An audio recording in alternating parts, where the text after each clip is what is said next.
누가 그러더라고요. 자식 농사 잘 했다는 걸 판가름할 수 있는 기준이요.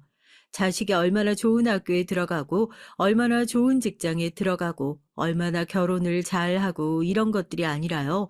결국 이 자식이 부모 마음을 얼마나 헤아려 줄 수 있는 진국으로 컸냐 그거라고요.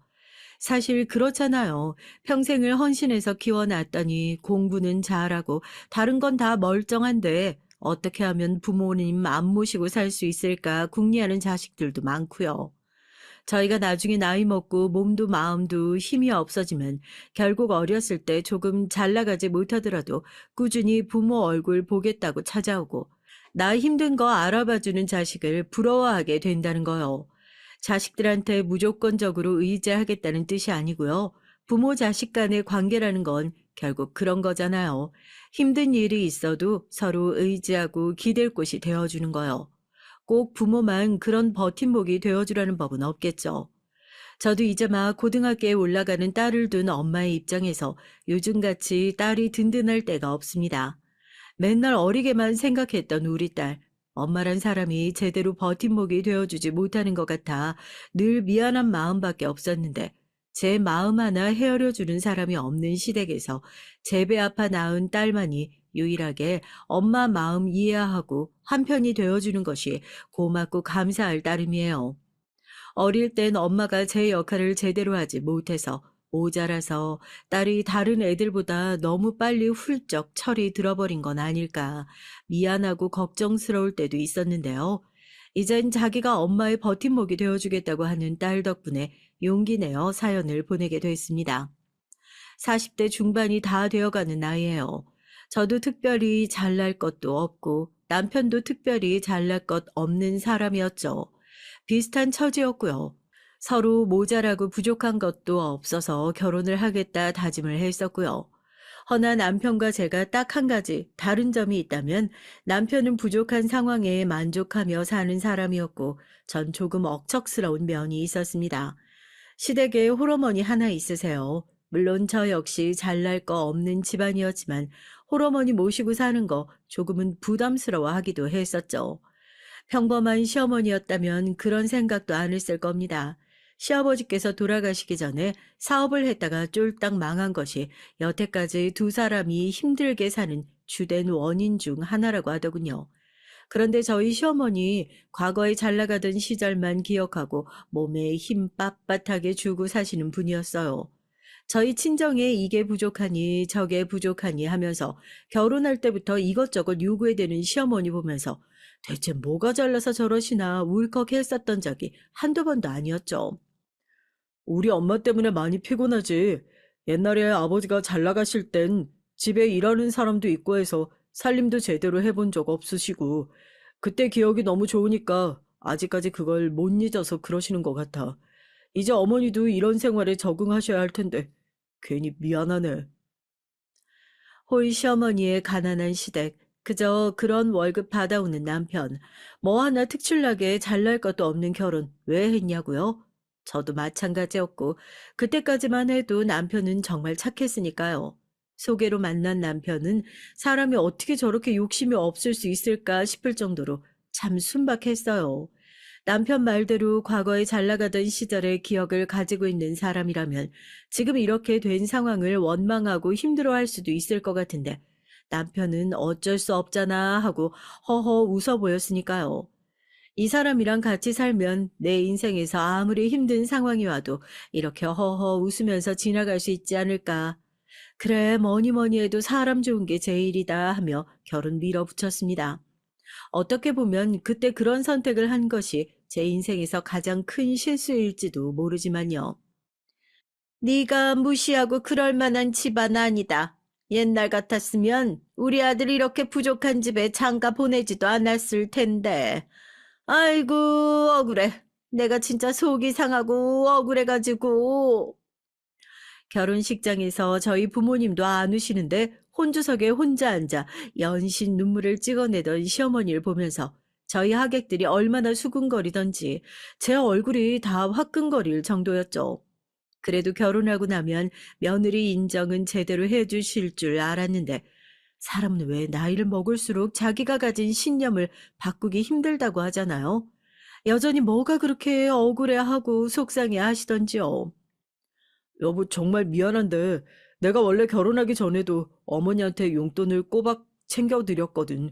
어머니가 오늘 나한테 전화하셔서 그런 말씀을 하시더라고. 너네는 이제 둘이 벌지 않냐고. 둘이 벌어서 생활에 더 여유가 있으면 생활비도 더 내놔야 하는 거 아니냐고. 이런 말하는 거 진짜 미안하긴 한데 우리 생활비 각출하는 거에서 어머니 용돈 한 20만 원이라도 더 챙겨드리면 안 될까? 갑작스럽게 결혼하면서 뭐 제대로 해드린 것도 없고 당신 친정이야 두 분 다 연금도 꼬박 나오시고 그래도 노후 대비는 잘 되어 있잖아. 용돈이라도 챙겨드려야 나중에 큰돈 달라 소리 안 할 것 같아서 그래. 응?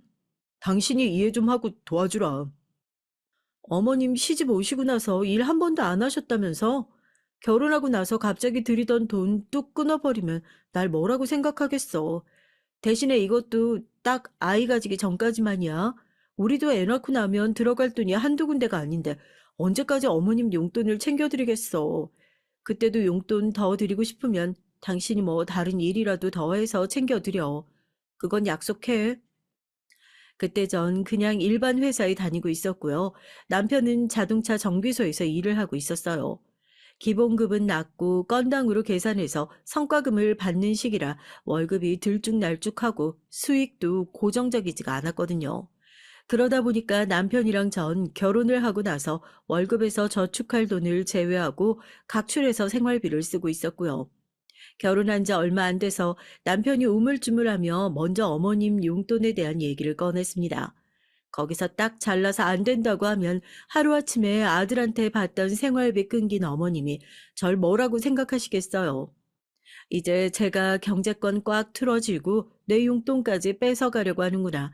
솔직히 결혼할 때도 죄다 반반 돈 내가면서 했었고 남편한테나 시댁한테나 받은 거 하나 없어서 저희 친정도 안 챙겨드리는 생활비 시어머니께만 챙겨드린다는 거 제 입장에선 기분 나쁠 수도 있었지만 100번 1000번 양보해서 그러자고 했죠.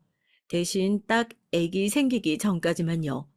나름대로 결혼하고 나서부턴 잘 살아봐야겠다 목표 의식도 있었고 그래서 애를 빨리 가질 계획도 없어서 제 딴엔 고심해서 내놓은 답이었습니다. 이게 참 그래요. 같은 부부긴 하지만요. 전 어렸을 때도 그랬고 결혼을 하고 나서도 그랬고 계속 이렇게 살지는 말아야지 하는 생각으로 똘똘 뭉쳐 있었던 것 같아요. 그래서 남들이 봤을 땐 좀 억척스러워 보일 수도 있겠구나 싶고요.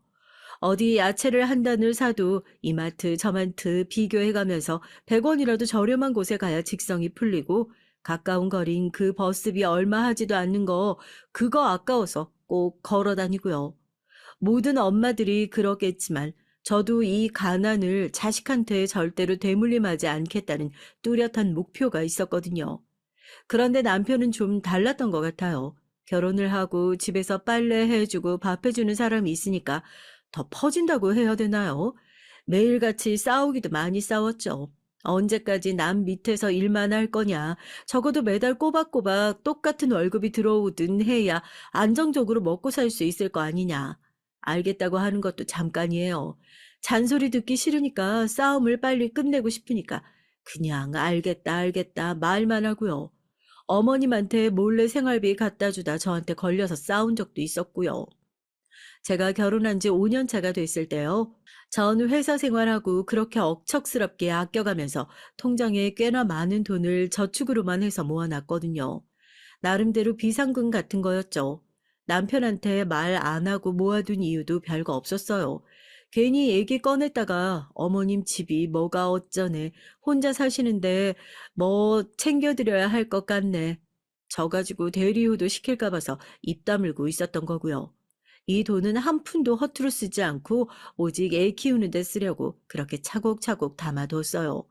그렇게 5년 차에 아이가 찾아오지 않아 시험관이라도 해야 하나 고민하고 있을 무렵 때가 됐다는 듯이 저희 딸이 찾아와 주었던 겁니다. 예, 너 임신했다면서?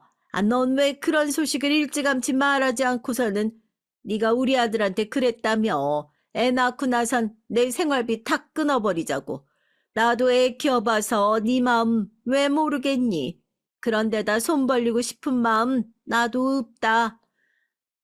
아니요, 어머님, 뭐 생활비 끊자 그런 얘기는 아니었고요.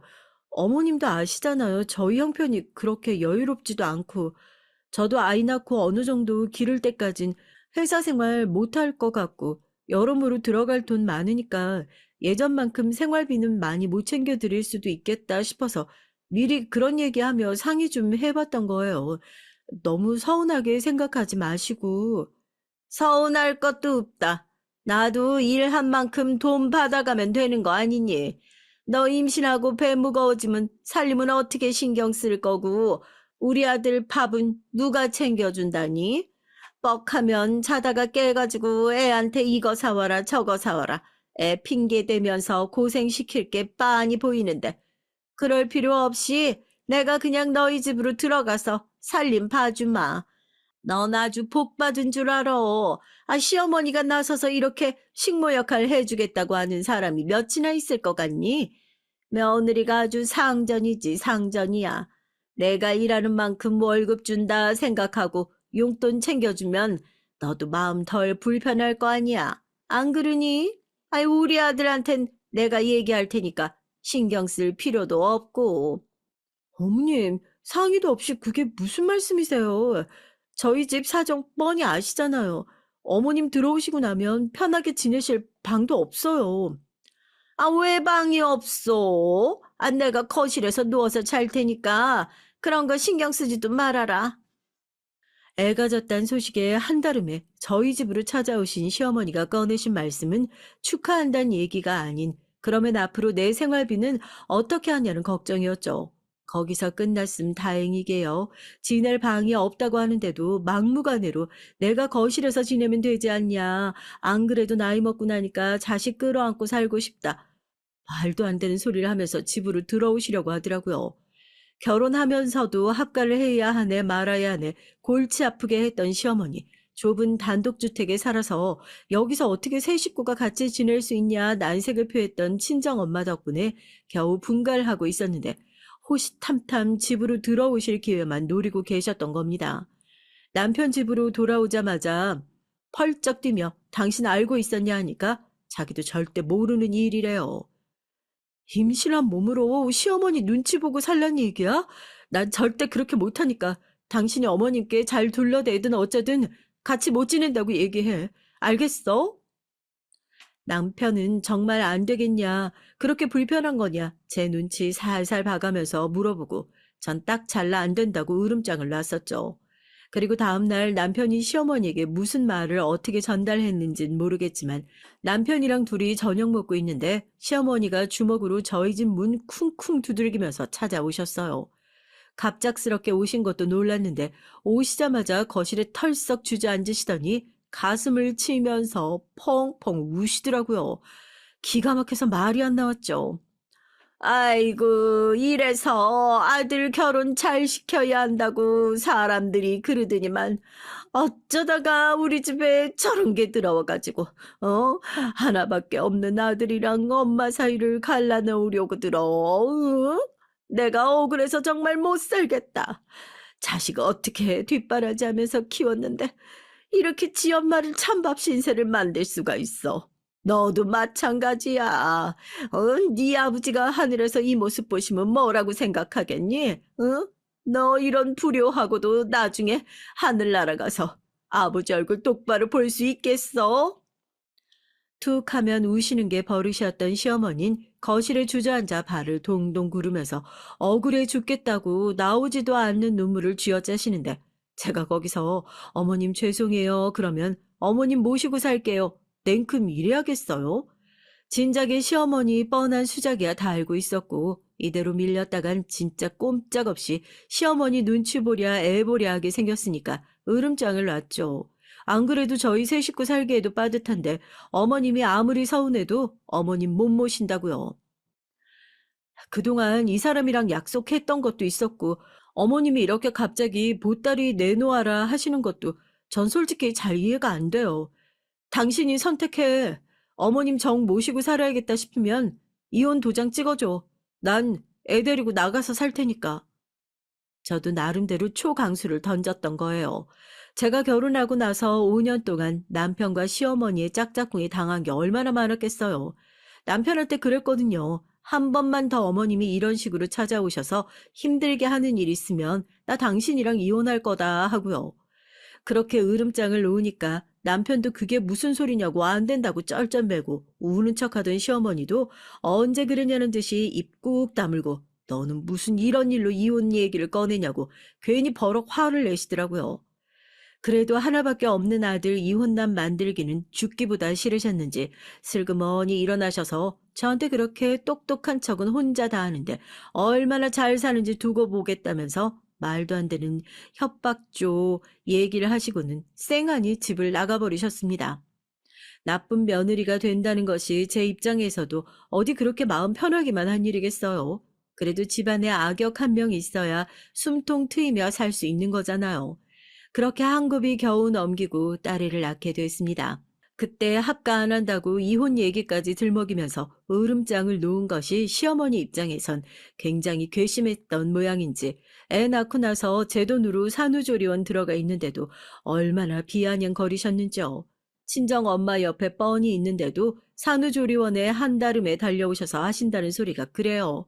사돈 우리 며느린 이런 데 들어와서 호사 누릴 돈은 있으면서 시어머니 모시는 데 들어가는 돈은 한 푼도 아까운가 봅니다 하고요.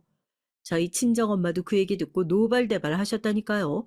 산후조리원 들어오는데 김서방 돈 한 푼도 안 들이고 얘가 벌어놓은 돈으로 산후조리 비용도 다 되고 있는데 뭐가 그렇게 마음에 안 드셔서 이제 막 몸 풀고 있는 애를 찾아와가지고 눈치를 주시냐고요. 남편이 시어머니 겨우 뜯어 말려가지고 나갈 정도였습니다. 사위가 아무리 예쁜 짓 많이 하고 마음에 들면 뭐해, 응? 시어머니가 저래서 네가 어디 애 낳고 나서도 집에서 기나 펴고 살 수 있겠어? 잘 나갔던 게 언제적 얘긴데 사돈은 어쩜 저렇게 아직도 갑질하는 부잣집 사모님처럼 굴어? 너 저런다고 절대 마음 약해져가지고 시어머니 모시고 살고 그런 짓 하지 말아라. 내가 딱 보니까 사람이 아주 지독하게 못됐어. 자기 손주 품고 있는 며느리 챙겨줄 생각은 못할 망정. 내가 뻔히 여기 있는데도 저렇게 말하는 거 봐. 평소엔 얼마나 더 하겠냐고. 아유, 정말 속상해 죽겠네. 속상해 죽겠어. 친정 엄마 뵐 낯도 없죠. 하나밖에 없는 딸 시집가서 잘 사는 모습만 보여드려야 하는데 결혼할 때 뭘 많이 못해줘서 시댁에서 저렇게 무시하는 거 아니냐 괜히 미안해하기도 하셨고요. 그래도 엄마 말씀대로 남편은 정말 괜찮은 인간이었으니까 저 사람 한번 믿어보자 하는 마음으로 살았던 거예요. 그래서 애 낳고 나서 제가 그런 결정도 했었던 거고요. 저도 참 웃기죠. 애 안고 뛰쳐나갈 생각을 했던 게 아니라 매일같이 돈돈거리면서 눈치 주는 시어머니 눈칫밥 안 먹으려면 그냥 남편이 돈을 잘 버는 수밖에 없겠다 이렇게 생각한 거예요.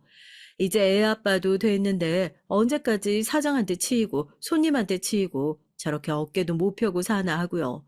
매달 월급이라도 꼬박꼬박 들어오는 회사 다니면 이런 걱정 안 해도 되겠다 싶어서 친정 부모님께 얘기 털어놓고 남편 다닐 회사 자리 좀 알아봐 달라 부탁을 드렸습니다. 그때 모 자동차 회사의 협력사에서 정비 기술을 가지고 있는 기술직 직원을 뽑는다는 얘기가 있었고 당시에 회사 채용 담당하시던 분이 부모님과 가깝진 않았지만 연이 닿긴 해서 우리 사위 잘 좀 봐달라 그렇게 얘기까지 했다니까요. 뭐 자랑은 아니지만 그런 직장들은 워낙 연줄이 끈끈하고 한 번 입사하면 큰 사고 치지 않는 이상 정년까지 회사 다니는 것도 문제가 없고 승진도 보장되어 있으니까 돈을 조금 찔러주면 청탁을 부탁하는 일도 잦았거든요. 저도 남편 제대로 된 직장 한번 잡아주겠다고 그동안 통장에 차곡차곡 모아둔 돈을 빼서 부탁을 드렸습니다. 결과적으로 남편은 그 회사에 합격을 하게 됐고요. 나 당분간 회사 못 다니는 거 당신도 알고 있을 거고, 솔직히 얘기해서 지금 당신이 벌어다 주는 생활비로 어머님 용돈 드리고 애 키우는 거 택도 없이 부족해. 그래서 이 돈 주는 거야. 이 돈으로 그 부족한 돈 메꿔도 될 일인데, 그러지 말고 당신도 조금 더 큰 물에서 놀아봐라 하고, 난 이 정도 했으면 충분히 한 것 같아. 회사 들어가서 노력하는 건 당신 몫이니까 한번 열심히 해봐. 여보, 우리 이제 학부모야. 언제까지 이렇게 살 순 없잖아. 회사에 합격한 과정을 듣고 난 남편 눈물까지 글썽이면서 저한테 고마워했어요. 평생 남 밑에서 일만 할 줄 알았는데 이제 자기도 번듯한 직장이 생겼다고 얼마나 기뻐하던져. 별 볼 일 없는 사람인데 믿어줘서 고맙다고. 이제 본인도 가장으로서 책임감을 가지고 뭐든 열심히 한번 해보겠다고요. 남편 회사 첫 출근하는 날 해준 거 하나 없는 시어머니 쪼르르 달려오셔서 우리 아들이 이렇게 성공할 줄 진작에 알고 있었다. 자기 닮아서 머리가 똘똘해가지고 회사건 어디건 들어가기만 하면 사장 자리는 따놓은 당상이다. 또 한바탕 생색을 내셨지만 그런 어머님의 생색까지 기분 좋게 들을 수 있을 정도로 저 역시 남편의 성공이 마냥 기뻤습니다. 내 딸아이의 아빠, 세상에서 제일 사랑하는 남자. 이 남자의 성공이 곧 나의 성공이다 생각했던 시기였으니까요. 여보, 오늘도 늦게 들어와? 생산 직군이라서 그런가 회식이 좀 잦은 것 같네. 나도 너무 피곤해서 오늘은 당신이 좀 일찍 들어와가지고 지수 좀 봐주면 좋겠다 싶은데. 당신이 그때 얘기했잖아. 사회생활이 어디 쉽기만 하겠냐고. 나도 좋아서 가는 회식이겠어. 또 이런데 잘 쫓아다니면서 높으신 분들한테 얼굴도 내비치고 해놔야 나도 뭐 위로 올라갈 줄이라도 한번 잡아보는 거지. 조금만 피곤해도 당신이 이해 좀 해주라. 정 안 되겠다 싶으면 내가 어머니한테 연락해 놓을 테니까 어머니한테 애 좀 맡기고 쉬던지. 회사에 들어간 남편은 꽤나 바빠졌어요. 저도 회사 생활 해봤던 사람이니까 그런 거 이해 못하고 싫은 티 내고 그러진 않았죠. 오히려 남편한테 그런 소리 하는 것 자체를 미안해 했었다니까요. 난 지금 애 본다고 회사도 못 나가고 있고 돈 벌어오는 건 남편 혼자서 하고 있는데 이 사람도 얼마나 힘들겠냐 싶고 최대한 힘든 티 덜 내려고 노력도 많이 했었죠. 애 돌보면서 시어머니께 좀 봐주실 수 있냐 부탁드렸던 것도 손에 꼽아요.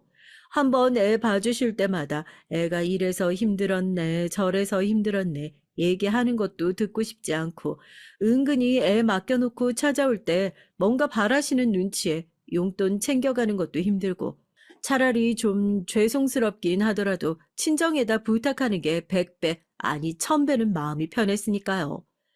제가 계속 이런 얘기를 하는 게요. 전 정말 결혼 준비했을 때부터 애를 키울 때까지 시댁에서 손 한 번 벌린 적이 없어요. 오히려 저희 집이나 저한테 이것저것 도움을 받았던 건 남편과 시어머니였죠. 저도 사람이니까 시간이 지나면 지날수록 이게 서운함이 느껴지더라고요. 난 이렇게 다 퍼주고 희생하면서 살고 있는데 나만 퍼주고 희생하는 것 같은 느낌이 들고 애는 나 혼자 낳았나 싶고요. 아무리 남초 회사고 생산 직군이라서 회식이 잦다곤 하지만 저렇게 자기 애 돌볼 시간도 없이 몰려다니는 게 맞나 싶기도 하고 기껏 힘들게 애 재워놓고 나면 새벽 3시, 4시 다 돼서 시끄럽게 비밀번호 틀려가면서 들어오는 남편도 어느 순간부터 고운 눈으로 보이지만은 않더라고요. 여러모로 참 힘든 시기였습니다. 애 초등학교 올라갈 때쯤이면 복직을 해서 다시 커리어 우먼처럼 멋지게 일하고 있을 거라고 생각했었는데 인생은 생각보다 제 뜻대로만 풀리진 않더라고요. 조금씩 제 인생이 우울해지기 시작했어요. 남편은 시간이 조금 지나고 나니 말뿐이던 사과조차 하지 않기 시작하더라고요. 자기가 고생해서 나가서 혼자 돈을 벌어오는데 이 정도는 당연한 게 아니냐는 태도로 돌아서기 시작하더라고요. 마치 제가 집에서 돈을 축내는 밥벌레가 된 것 마냥 말이에요. 당신처럼 편하게 사는 사람이 어딨다고 그렇게 매일 투정이야? 내가 돈 벌어다 줘. 집에서 하는 거라고는 애 하나 보는 것밖에 없으면서. 그게 뭐 그렇게 어려운 일이라고 투덜투덜. 당신이 밖에 나가서 일을 해봐야 알지, 어? 남편이 얼마나 밖에서 개고생을 하는지, 그렇게 고생하고 들어온 남편한테 지금 이게 할 소리가 맞는지, 일도 하도 오래 안 해서 다 까먹었지? 당신 지금 그 회사에서 그렇게 잘 나갈 수 있는 이유가 뭐인 것 같아? 순전히 당신 혼자 잘 나가가지고 그런 거야? 그 회사 누구 덕에 들어갈 수 있었는지 똑똑히 기억해야지. 어떻게 나한테 그런 소리를 할 수 있어? 손 붙잡고 고맙다고 인사할 땐 언제고. 이래서 사람 화장실 들어갈 때랑 나올 때랑 다르다고 하더니 내가 당신 회사 들어갈 때 줬던 돈 돌려줘. 그 돈을 돌려받고 나면 이혼할 결심이라도 설 줄 알았는데 막상 남편이 생색 내는 거 꼴 보기 싫다고 돌려준 돈 받고 나서 보니까 이 돈 가지고 내가 나가서 애나 제대로 키울 수 있을까 걱정이 되더라고요. 이혼하고 돌아온 나이 먹은 딸과 손주 본다고 고생할 친정 부모님 생각이 떠오르면서 이게 무슨 불효인가 싶기도 하고요. 이혼은 경제적인 여유가 갖춰져 있는 용기가 있는 사람들이나 할 수 있다고 하더니 그 말을 저 뼈저리게 공감했잖아요. 그래, 지금 순간 울컥하는 것 때문에 쥐뿔 아무것도 없으면서 딸까지 고생시킬 수는 없지. 몇 번이나 이혼 생각이 울컥울컥 올라오는 걸 참고 참고 또 참았습니다. 하지만 남편은 결국 넘어야 하지 말아야 할 선까지 넘고 말았어요. 그 여자, 저도 얼굴을 아는 여자예요. 남편의 상간녀 말입니다. 회사에서 어느 정도 직급이 올라간 남편은 윗사람 잘 모시고 아랫사람 잘 챙겨야 자기가 승진의 탄탄대로를 걸을 수 있는 거라면서 뻑하면 집으로 회사 사람들을 불러 술을 마셨거든요. 술상 봐주고 뒤처리하는 건 온전히 제 몫이었죠.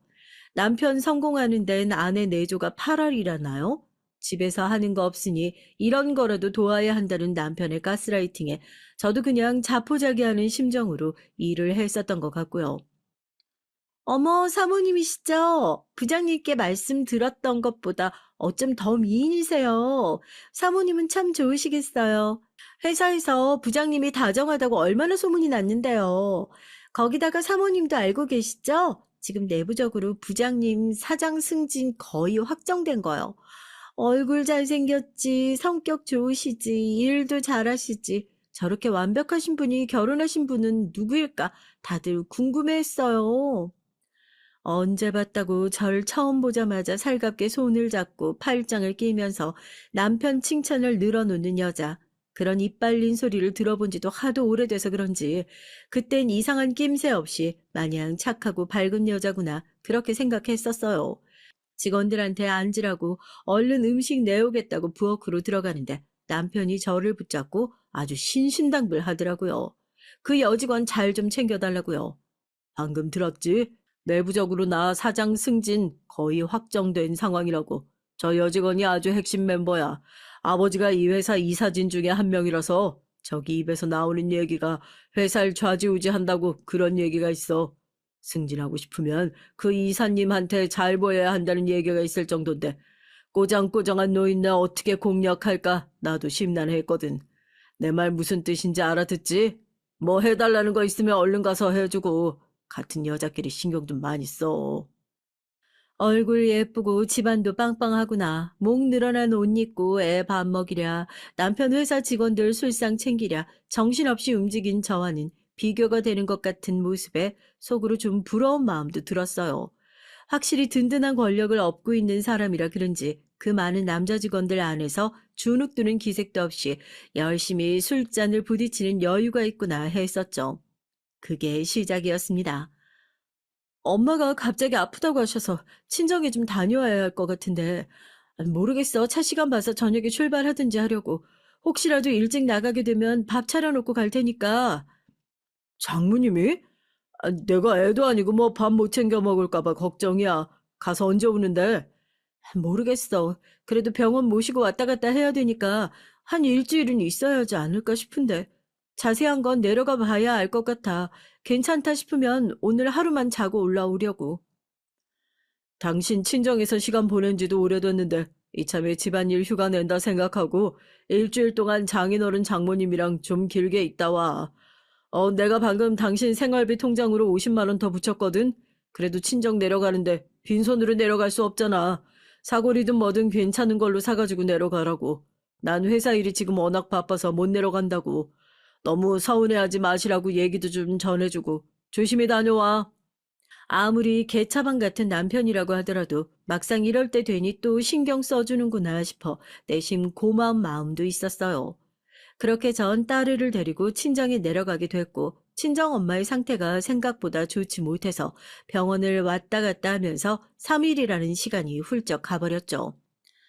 아무리 그래도 마누라가 그렇게 오래 집 비워서 좋을 거 하나 없어. 엄마는 여기 아빠도 있고 괜찮으니까 걱정하지 말고 얼른 올라가서 정서방이나 챙겨. 사위가 일주일은 푹 쉬다 와도 된다고 했다고 걱정하지 말라고 아무리 얘기를 해도 친정 부모님은 마누라 오래 집 비워두면 꼭 사고가 난다면서 얼른 집으로 돌아가라 제 등을 떠미셨죠. 조금 일찍 올라오게 됐다고 연락을 할까 하다가 언제부터 남편이랑 그렇게 살갑게 연락을 했었다고 들어오면 얘기를 하자 하고 바로 집으로 향했습니다.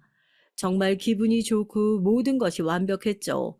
남편 덕분에 친정도 잘 다녀왔고 걱정했던 엄마의 상태도 수술까지는 안 가도 될 정도라고 해서 한시름 놓고 있었고요. 생각보다 일들이 잘 풀려서 정말 아무런 걱정을 하지 않고 있었는데 다 이런 일이 있으려고 그랬었나 보다 싶었습니다. 도어락 비밀번호를 누를 때부터 안에서 분주하게 움직이는 소리가 들리더라고요. 이 시간에 남편이 집에 있을 리가 없는데 혹시 도둑이라도 든 건가 해서 전 마음이 더 급해졌고요. 문을 세게 잡아당기니까 이중으로 잠궈놓은 장치 때문에 열리지도 않더라고요. 경찰서에 연락을 해야 하나 이걸 어떻게 해야 하나 하고 있는데 한 1분 정도 지났을까요? 남편이 후다닥 문을 열어주더라고요. 왜 이렇게 빨리 왔냐고 연락도 안 하고 왔냐고 타박을 하면서 말이죠. 내가 내 집 오는데 뭐로 연락을 하고 와? 엄마가 이제 슬슬 괜찮아지시나 봐. 나보고 빨리 올라가라고 하더라고. 오늘 출근 안 했어? 아니, 당신이야말로 나한테 말도 없이 왜 갑자기 연차를 썼어? 아, 뭐 급한 일이라도 여기 여기서 뭐 하시는 거예요, 지금? 그러는 당신은 왜 말도 없이 휴가를 낸 거냐? 문은 왜 잠가 놓고 있었냐? 추궁을 하려고 하는데 부엌 쪽에서 웬 여자가 쭈뼛쭈뼛 저한테 안녕하세요 하고 인사를 하더라고요. 어디서 얼굴을 봤다 했더니 지난번에 남편이 잘 보여야 한다며 신신당부를 했던 그 여직원이었습니다. 여직원은 부엌 구석에 서서 잔뜩 당황한 얼굴로 지난번에 부장님 집에 있으면서 목걸이를 떨어뜨린 것 같은데 차라리 직접 와서 찾아보는 게 더 빨리 찾겠다 싶어서 왔다며 말도 안 되는 변명을 횡설수설 늘어놨고요. 딸애가 보고 있는데 정말로 정신이 나가버릴 것 같은 심정이었어요. 내 남편이 말로만 듣던 바람을 피우고 있는 건가 하고요. 피가 차갑게 식더라고요. 오해할 수 있는 거 아는데 정말 그런 거 아니야, 어? 아, 괜히 분위기 이상하게 만들지 말고. 아, 뭐하고 서 있어? 얼른 안 나가보고. 여보, 일단 앉아봐. 앉아서 내 얘기 좀 들어봐. 남편은 황급히 여직원, 아니 상간녀를 집 밖으로 내보내고 제 손목을 붙들고 거실에 앉았어요. 뭐 그 뒤로 말도 안 되는 변명들이 이어졌죠. 여직원이 먼저 찝쩍거리긴 했지만 자기가 딱 성 긋고 모른 척 했다. 그리고 오늘 집에 온 건 정말로 놓고 간 물건 찾기 위해서 왔던 거다. 뭐 애초에 그런 말을 하는 걸 믿지도 않았지만 기가 막혀서 그래 너 어디까지 하나 드러나 보자 하고 듣고 있었거든요. 그런데 그때 딱 남편의 발이 보이는 거예요. 발이 울퉁불퉁 안 예뻐서 평소 집에서도 잘 때를 제외하곤 늘 양말을 신고 있던 남편이었는데 양말을 벗고 있더라고요. 양말을 벗을 일이 뭐가 있겠어요. 그때 확신이 들었던 것 같아요. 아, 바람이구나. 딸애가 지켜보고 있다는 사실도 잊은 채로 미친 사람처럼 남편의 멱살 잡고 흔들고 소리 지르고 아비규환 상태였습니다. 당신이 어떻게 나한테 그럴 수가 있냐? 애 아빠란 인간이 어떻게 그럴 수가 있냐? 제정신이냐고요. 처음엔 죽어도 그런 게 아니라고 부정했던 남편도 결국 진실을 실토하더라고요. 미안한 기색이 전혀 없어 보여서 얼마나 당황했는데요. 아, 내가 오죽했으면 그랬겠냐, 어? 에이, 사람이 나한테는 금동아줄이라고. 그래서 네가 뭐 어떡할 건데? 어? 이제 와서 이혼이라도 할 거야? 네가 뭐가 있어서, 어? 그냥 이번 한 번만 아무 일도 없었다 생각하고 눈 딱 감고 넘어가면 되잖아. 그러면 조용할 거 왜 자꾸 이렇게 일을 키우려고 하는 거야? 사람들 다 이러고 살아. 내 나이 먹고 다른 여자한테 눈 한 번도 안 돌린 사람 찾기 더 어려울 정도라고. 그래도 난 정신 차려서 가정으로 다시 돌아가겠다고 했잖아. 그런 남편한테 고마워하지는 못할 망정 아주 정떼라고 구슬하는 거야? 야, 이 파렴치하나, 뭐, 고마워? 내가 얘 혼자 이렇게 키울 동안 밖에 나가서 다른 여자랑 놀아나는 것도 모자라서 우리 세 식구 사는 집에 상간녀까지 끌어들여 놨으면 미안해 할 줄 알아야지. 네가 다시 가정으로 돌아오는 걸 고마워라 해야 한다고? 아주 밖에 나가서 비정상적인 짓만 골라 하다 보니까 머리가 어떻게 된 거 아니니? 내가 지금 참고 넘어가는 것 같지? 그거 절대 아니야. 그냥 네가 조금이라도 더 행복하고 조금이라도 더 높은 곳에 올라왔을 때 그때 내가 너 꼭 멱살 잡고 거기서 끌어내려 줄 테니까 어디 한번 실컷 행복해 봐라. 욕도 하고 때려도 보고 화도 내보고 별의별 수를 다 써봤죠.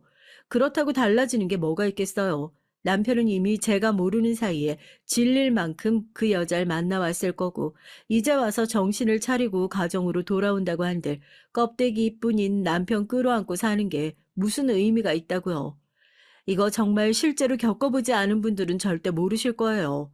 평범했던 인생이 한순간에 산산조각이 나버리는 것 같은 느낌을 누가 이해를 해줄 수 있겠어요?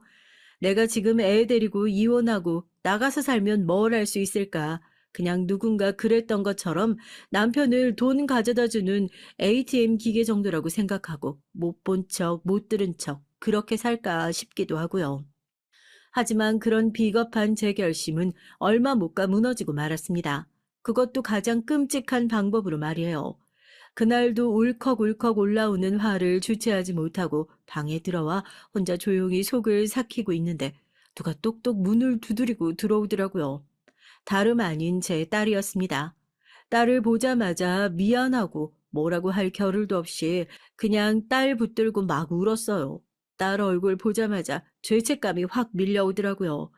내가 남편의 외도를 눈 감아주고 있을 때 이 애는 중간에서 얼마나 상처받고 있을지, 이렇게 비겁하고 힘없는 엄마를 대체 뭐라고 생각할지, 엄마가 미안하다고, 엄마가 전부 다 미안하다고 딸아이와 둘이 서로 끌어안고 그렇게 펑펑 울고 나니까 딸애가 그러더라고요.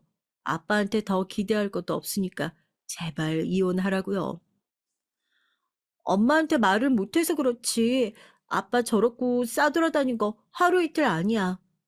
나 엄청 어렸을 때도 엄마 없을 때 집에 다른 사람 데리고 오고 나한텐 돈 주면서 어디 나가서 놀고 오라고 한 거. 나 엄마한테 말도 못했어.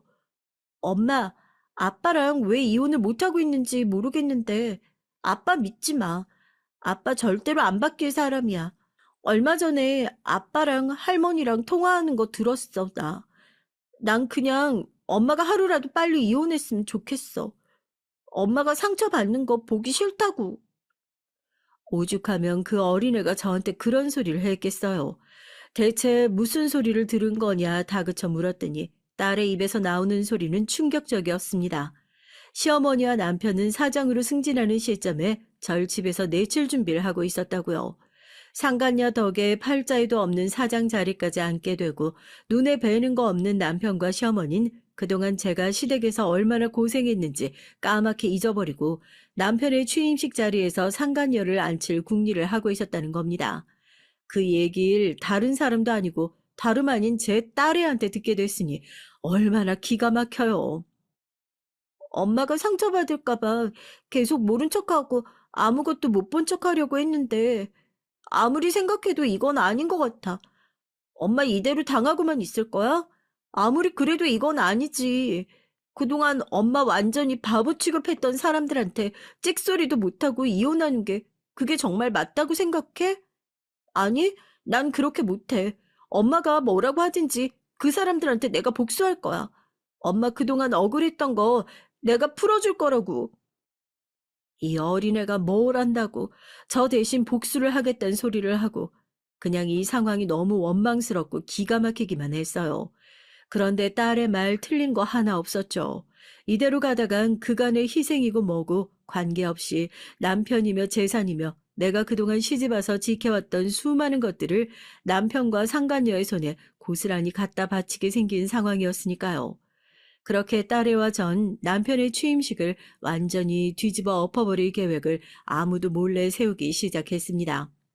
남편의 사장 취임식이 가까워져 오면서 시댁 식구들은 본격적으로 본색을 드러내기 시작했어요. 저희 집에 찾아오신 시어머니께서는 아직도 이혼도 안 하고 버티고 있는 거냐 하면서 절 조롱하셨고 전 한마디도 하지 않고 시어머니를 노려봤죠. 다음 주에 애 취임식인 건 알고 있지?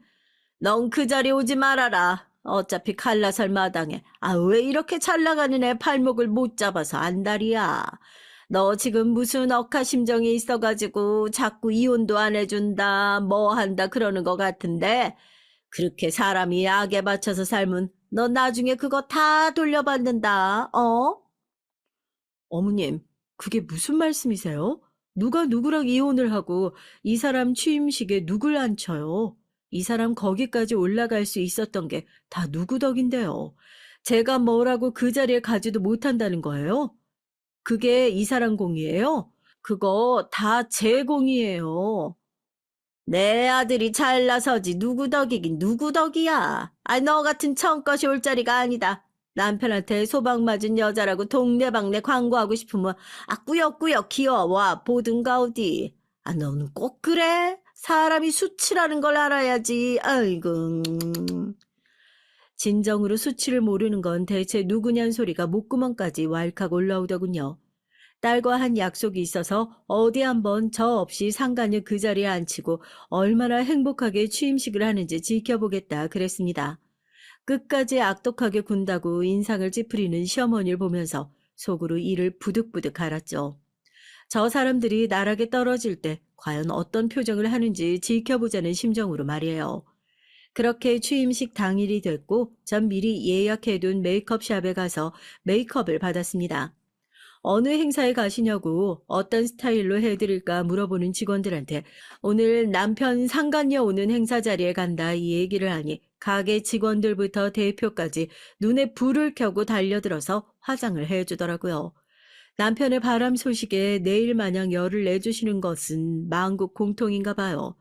화장을 예쁘게 마치고 드레스까지 차려입은 제 모습을 거울로 보니까 참 만감이 교차하더군요. 그래, 나 생각보다 차려입으면 이렇게 괜찮은 사람이었지. 뭐가 아쉬워서 저런 사람한테 쩔쩔매면서 그 고생을 사서 자처해서 살았을까. 괜히 눈물이 나올 것 같기도 하고요. 딸애가 제 손을 꼭 잡으면서 이제 아무 걱정하지 말고 엄마 생각만 하라고 기특한 소리를 해주는 걸 들으며 맞잡은 손을 더욱 꼭 잡았습니다. 그리고 남편의 취임식장으로 향했죠. 아니, 형수님인 줄 알았는데, 아유, 오해했습니다. 죄송해요. 오해는 무슨 소식이 많이 듣나 보네. 우리 아들 곧 이혼하고 이쪽이랑 새 결혼하기로 했어요. 우리 며느리 될 애 아버지가 이 회사 이사인가 뭐 그렇다고 하더라고. 지금이야 사장이지만 결혼하고 나서는 혹시 또 모르지 어디까지 올라갈지 아주 가늠이 안 된다니까. 취임식장에 도착하자마자 시어머니가 듣기 싫은 목소리로 자기 아들 자랑을 하고 있는 소리가 아주 귀에 쏙쏙 박히더라고요. 제가 드레스 자락을 붙잡고 취임식장 안으로 들어가자마자 사람들의 시선이 모두 저에게 집중됐어요. 물론 상간녀의 어깨를 다정하게 붙잡고 사람들한테 나불거리면서 자랑을 하던 시어머니도 말이에요. 시어머닌 기겁을 하면서 한달음에 저한테 달려오더라고요. 제 팔을 꾹 붙잡고 네가 여긴 왜 왔냐고 빨리 나가자고 하면서 절 밖으로 끌어내려고 하시기에 제가 그 팔을 딱 뿌리치고 한마디 했습니다. 왜요? 제가 뭐 못 올 곳이라도 왔어요? 남편 취임식에 와이프가 오지. 그럼 누가 오겠어요? 와이프가 두 눈 시퍼렇게 뜨고 아직 이혼도 안 한 사이인데 와이프 행세하고 오면 그게 상간녀밖에 더 되겠어요? 어머, 저번에 한 번 뵀었죠? 오랜만에 보네요. 남편이 아끼는 직원이라고 얘기 많이 들었는데 아끼는 직원이라서 그런가 되게 힘 많이 주고 왔네요.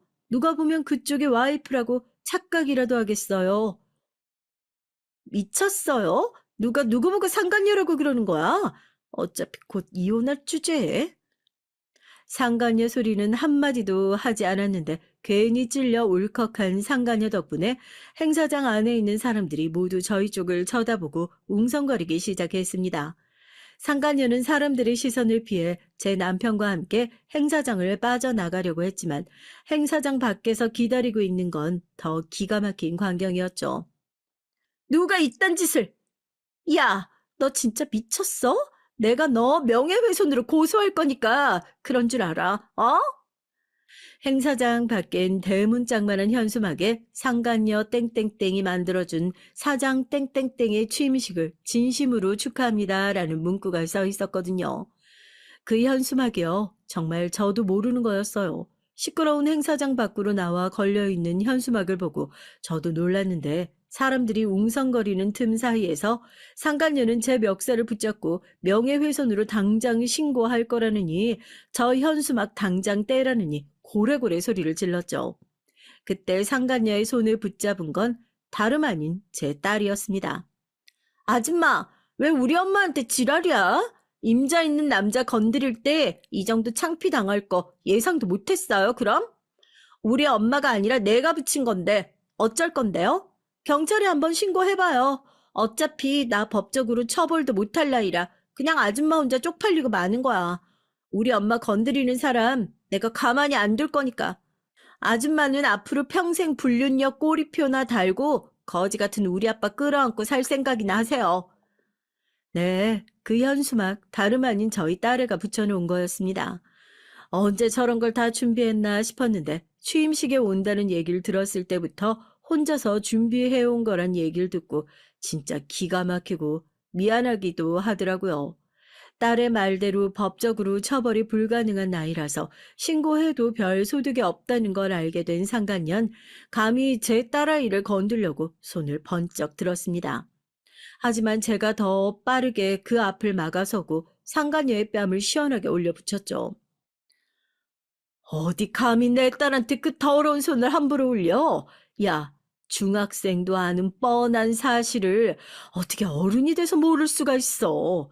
내 딸이 말한 것 중에 틀린 게 뭐가 있니? 남의 남자랑 붙어먹을 생각을 했으면 이 정도 창피 당하는 것도 네가 각오했어야 하는 일 아니야? 미안한데 이혼? 그건 내가 할 거야 이제. 이런 더러운 집구석에서 하나밖에 없는 내 딸 한시라도 더 키우고 싶은 생각 없으니까. 딸 꼭 끌어안고 그렇게 마음속에 있는 얘기 속 시원하게 털어놨습니다.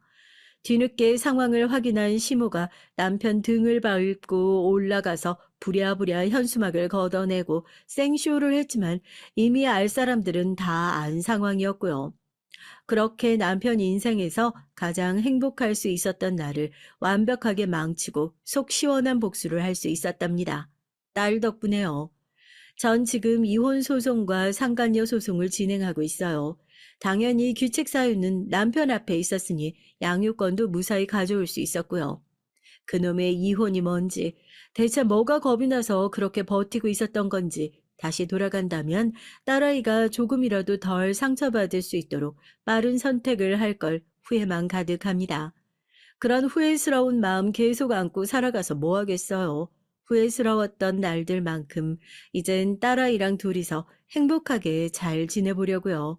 딸아이가 고등학생이 되고 대학생이 되고 엄마랑 다르게 행복하고 안정적인 가정을 찾을 때까지 딸과 제가 서로 든든한 버팀목이 되어주면서 살아가 볼 예정입니다. 이혼 소송 결과와 함께 딸애와 잘 지내고 있는 기쁜 소식 또 가지고 올게요. 그때까지 사연을 들으시는 모든 분들께서도 건강하고 행복하게 지내시길 진심으로 바라며 이만 사연 마무리해 보겠습니다. 감사합니다.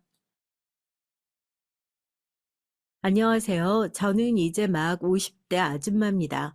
저에겐 제가 직접 낳은 아들이 하나 있고 제가 5살부터 키운 아들이 하나 더 있어요. 사실 진짜 아들은 아니고 호칭으로 부르자면 제 시동생이에요. 제가 23세 남편과 결혼했는데 당시에 남편에겐 이제 5살 된 남동생이 있었거든요. 저도 이제 가 20 넘은 아가씨였으니 제가 뭘 알겠어요. 육아니 결혼이니 뭔지도 모르고 무작정 닥치는 대로 한 거죠.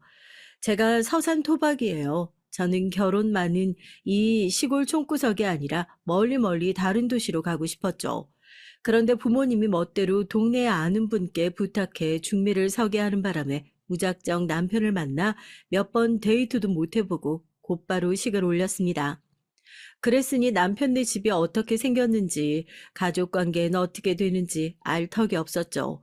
그나마 결혼하기 전에 남편에게 어린 남동생이 있다는 소리는 들었어요. 그런데 결혼식 날 직접 보고 저 깜짝 놀랐습니다. 시동생이 그 정도로 어릴 줄은 몰랐거든요. 전 결혼과 동시에 어린 시동생을 제가 키우다시피 했어요. 그럴 수밖에 없었던 게 당시 시부모님 연세가 지금의 제 나이 정도 됐거든요. 시어머니가 40대 후반에 막둥이 도련님을 낳았어요. 시부모님과 남편이 쌀농사를 지느라 바쁘셨기 때문에 시동생 육아는 온전히 제 몫이었습니다. 전 결혼하고 시댁에서 시부모님과 함께 살았어요. 시동생 씻기고 먹이는 것뿐이 아니라 학교 보내고 학원 보내고 심지어 대학까지 제가 보냈습니다. 윤상이가 요새 부쩍 커서 바지도 안 입고 여기저기 날뛰는 통에 당신이 고생이 많네. 내가 후딱 가서 어머님 아버님 도와드리고 점심때쯤 올게. 남편은 일하러 나갈 때마다 제 눈치를 봤죠. 시부모님이 하셔야 할 일인데 항상 저에게 떠맡기는 것 같아 미안하다고요. 사실 시동생이 어릴 땐 천지분간 못하는 꼴통 중 꼴통이었어요.